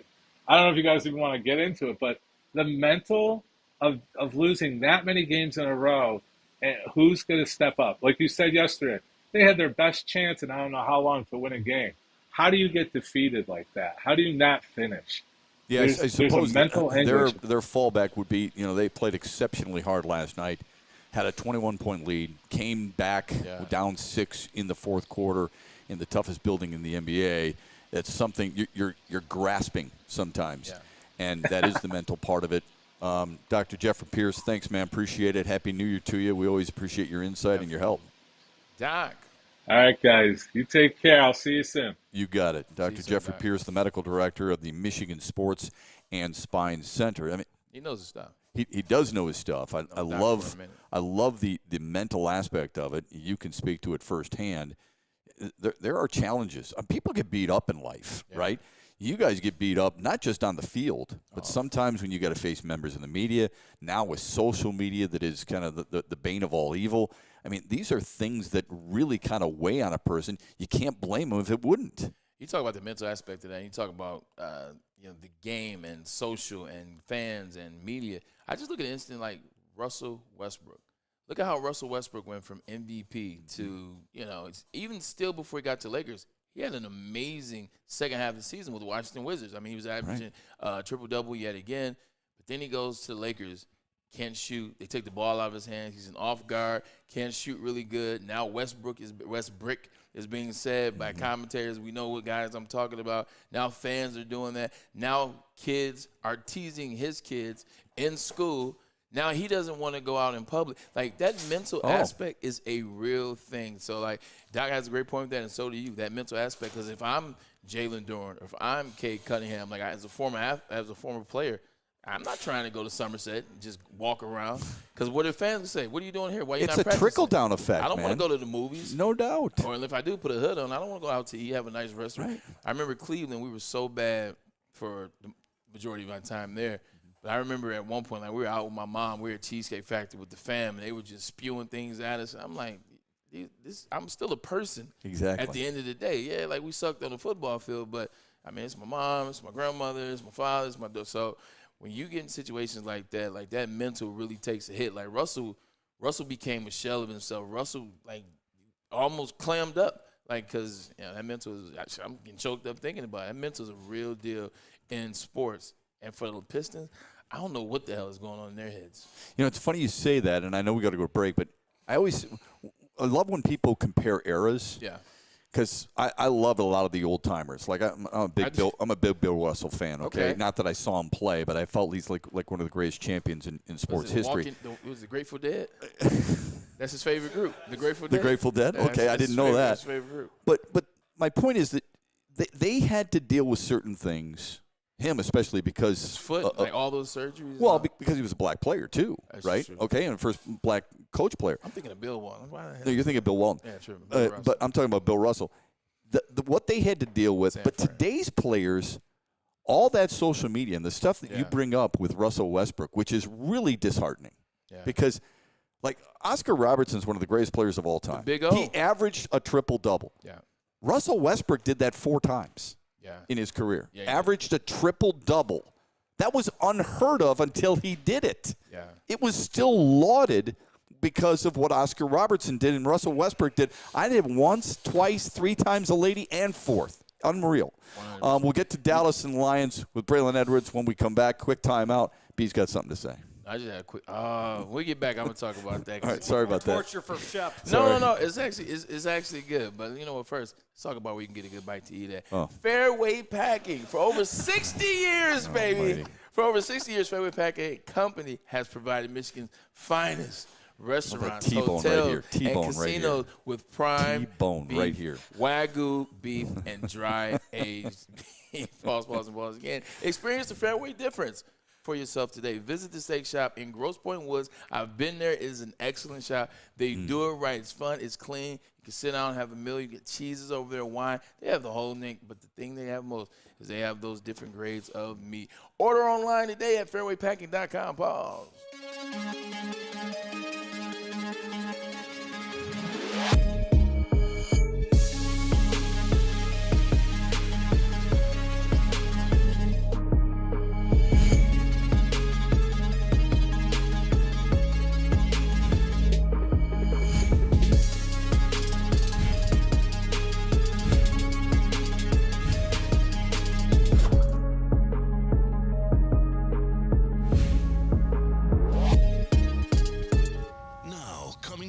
Sports. Woodward and Main Street. The Woodward Sports Network Detroit Lions Show. Catch Gabrielle D. Phillips, Matt Broder, and Terry Foster for all the latest news on your Detroit Lions every week. Only on the Woodward Sports Network YouTube channel and woodwardsports.com. Come to any Lady Jane's Haircuts for Men for an award-winning haircut experience from one of our talented stylists and register for a once-in-a-lifetime opportunity to win an all-expenses-paid suite for the 2024 NCAA tournament for you and 5 of your best buds. That's right, college basketball's most elite event. You and your 5 best friends just get to any Lady Jane's today for an award-winning haircut experience and automatically register to win the trip of your dreams. Lady Jane's Haircuts for Men, open 7 days a week. Walk in anytime. Lady Jane's, it's wicked awesome. That's funny, Pete. I definitely saw them. Come in to Lady Jane's Haircuts for men for an award-winning haircut experience. Listen, it is an award-winning haircut experience. The stylists there, they do a great job. They take care. They have conversations, but they make sure when you leave, you look the best that you can look. Register to win a trip of your dreams. All expenses paid for a suite at the 2024 NCAA tourney. It will be downtown at LCA. That's right, no expenses spared for you and 5 of your best buds. Lady Jane's Haircuts for Men, open 7 days a week. You walk in anytime. It's wicked awesome. 6 minutes to go. 6 minutes. 6 minutes, Dougie, first year It's not enough time for me. It's just not enough. Not talk about the Cowboys and the Lions. I'm excited for this game tomorrow night. I really am. I think immediately we think home field advantage, strike one against the Lions. We immediately think, well, Dallas has struggled as of late. They got the incentive. They're strike two. Yeah. And then lastly, it's what are they playing for? They're not going to get the 1 seed anyway. They'll take care of Minnesota at the end of the season. We'll see how they play it out. They'll have 12 wins. We're happy. They're strike three. Listen, the Lions have done something so well and so consistently this year that I haven't seen since when I covered Barry Sanders playing. You don't get the number 3 overall offense, the number 3 overall rushing team, the number 5 scoring team, and the number 5 passing team on accident by not doing it on a regular basis. Nope. Everybody stubs their toe. We get that. San Francisco stubbed their toe. Yep. Philly stubbed their toe. Dallas has stubbed their toe. The Lions have too. Why can't they win tomorrow? I don't think they cannot win. I think they are going to win. I think they definitely can win. This is why I'll make it quick for you because I know I have a lot of time. The teams that beat Dallas Cowboys, yeah, they're on the road, but what else to do? They run the football. Right. You take Micah Parsons out the game. You don't allow Micah Parsons to chase Jared Goff the whole game. What do the Lions have? Oh, wait. They have an amazing rushing attack. When the offensive line is together, they will run right at you. They will maul that defensive line. So I think and I believe that's where the Lions have an advantage. Also, where does Dak Prescott struggle? He struggles when you're playing from behind. Same thing we said about Jalen Milroe. When he has to play from behind and he has to be the guy, it's not necessarily looking his best. Even everybody talks about that game with the Eagles in Philly, which he played really good. They were ahead early on in that game, and then they got behind, and then they struggled a little bit. So, yeah, they're doing phenomenal things. I think they're only giving up 15.5 yards a game, point-wise to the opposition. They're doing great things, but nobody's hit them in the mouth down there. Nobody's run the ball on them. Nobody's taking Micah Parsons out of that game. So you go down there and you take their best punch. I related one last time to a team I don't like. Nobody gave Ohio State, and I hate talking about this. Oh, against Georgia last year? No. Oh. Alabama. In or 2014. Alabama. Yeah, I'm sorry. Yeah. Oh, yeah, in 2014. Nobody gave them a chance. Alabama punched Ohio State in the mouth. Yeah. Ohio State took it, spit it out, then they punched it back in the mouth 2 times, 3 times, 4 times, and they went on to win it. I say that to say this. Detroit, just go down there and play your game. Don't play Dallas Cowboys. Play the man across from you. Don't play the star. Don't play the fan base. Don't play the big screen and Jerry Jones on the sideline. Mm-hmm. Play the guys on the cross from you because, in my estimation, you might find out you're better than a lot of guys over there. Well, not just that. I mean, when you talk about the running, I think play-action pass is so important for Jared Goff and the Lions. Yeah. I think it might be the most important thing. When people talk about, let's air it out, let's make sure, it's a passing league, I get it. All that's true. But you have to be able to run the football to do what you do best. And what the Lions do better than anybody else is play-action pass. Yes, they do. I don't think it's too far of a stretch to say it's something I think Michigan would like to carry over as well. It's going to be a tight end battle in Dallas tomorrow. Yeah. It's going to because they got some talents too. They got one guy Ferguson's a massive human being. Massive human being. Yeah. Well, then you also have Loveland. You have a former Michigan guy down there. So you got those 2 tight ends. And then you got Sam Laporta up here, and they got a coach. They got a couple tight ends on that bench as well. For the Lions, that aren't bad as well. So I think you're going to see really good tight end play tomorrow. When people talk about the home field advantage that Dallas has, they've won 15 straight games at home. Tip your cap, right?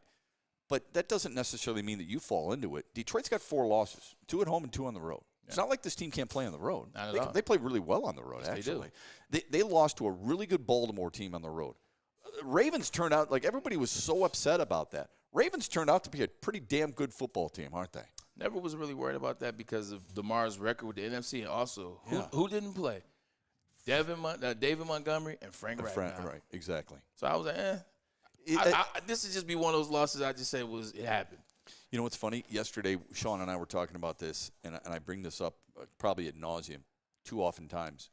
We'll make excuses on why the Lions or our favorite team beats a team that we didn't expect, Kansas City. Oh, no Chris Jones, no Travis Kelce. Fair enough. Why don't we ever say we didn't have Frank Ragnow, we didn't have David Montgomery when they played Baltimore? You don't think those guys would have made a difference? I'm not saying they would have made the entire difference, but they would have made a difference for sure because it sounds like we're making excuses. Leads into the same thing you talked about Michigan. They're not necessarily sure that the Lions are that team yet. Right. They want them to be, but they're not sure. So they're like, all right, well, you know what? It was Baltimore as opposed to what you said because they're still not sure. Right. Convince me, and that's what they got to do. Yeah. The Lions will try and convince you tomorrow against Dallas. The Red Wings will try and convince you tonight against Nashville. Let's go. The Pistons will try and convince you when they play Toronto. And Michigan will try and convince you and everybody you know against Alabama. Braylon, it was an honor, man. It was awesome to be with you. You and Ryan, keep up the great work, buddy. Appreciate you, buddy. Pete, JB, you guys are the men. Hell of a show, fellas. Really appreciate it. Thanks for watching. Always appreciate it. Have a great weekend, everybody. Ermanni and Edwards back here next week right here on Woodward Sports. Join them.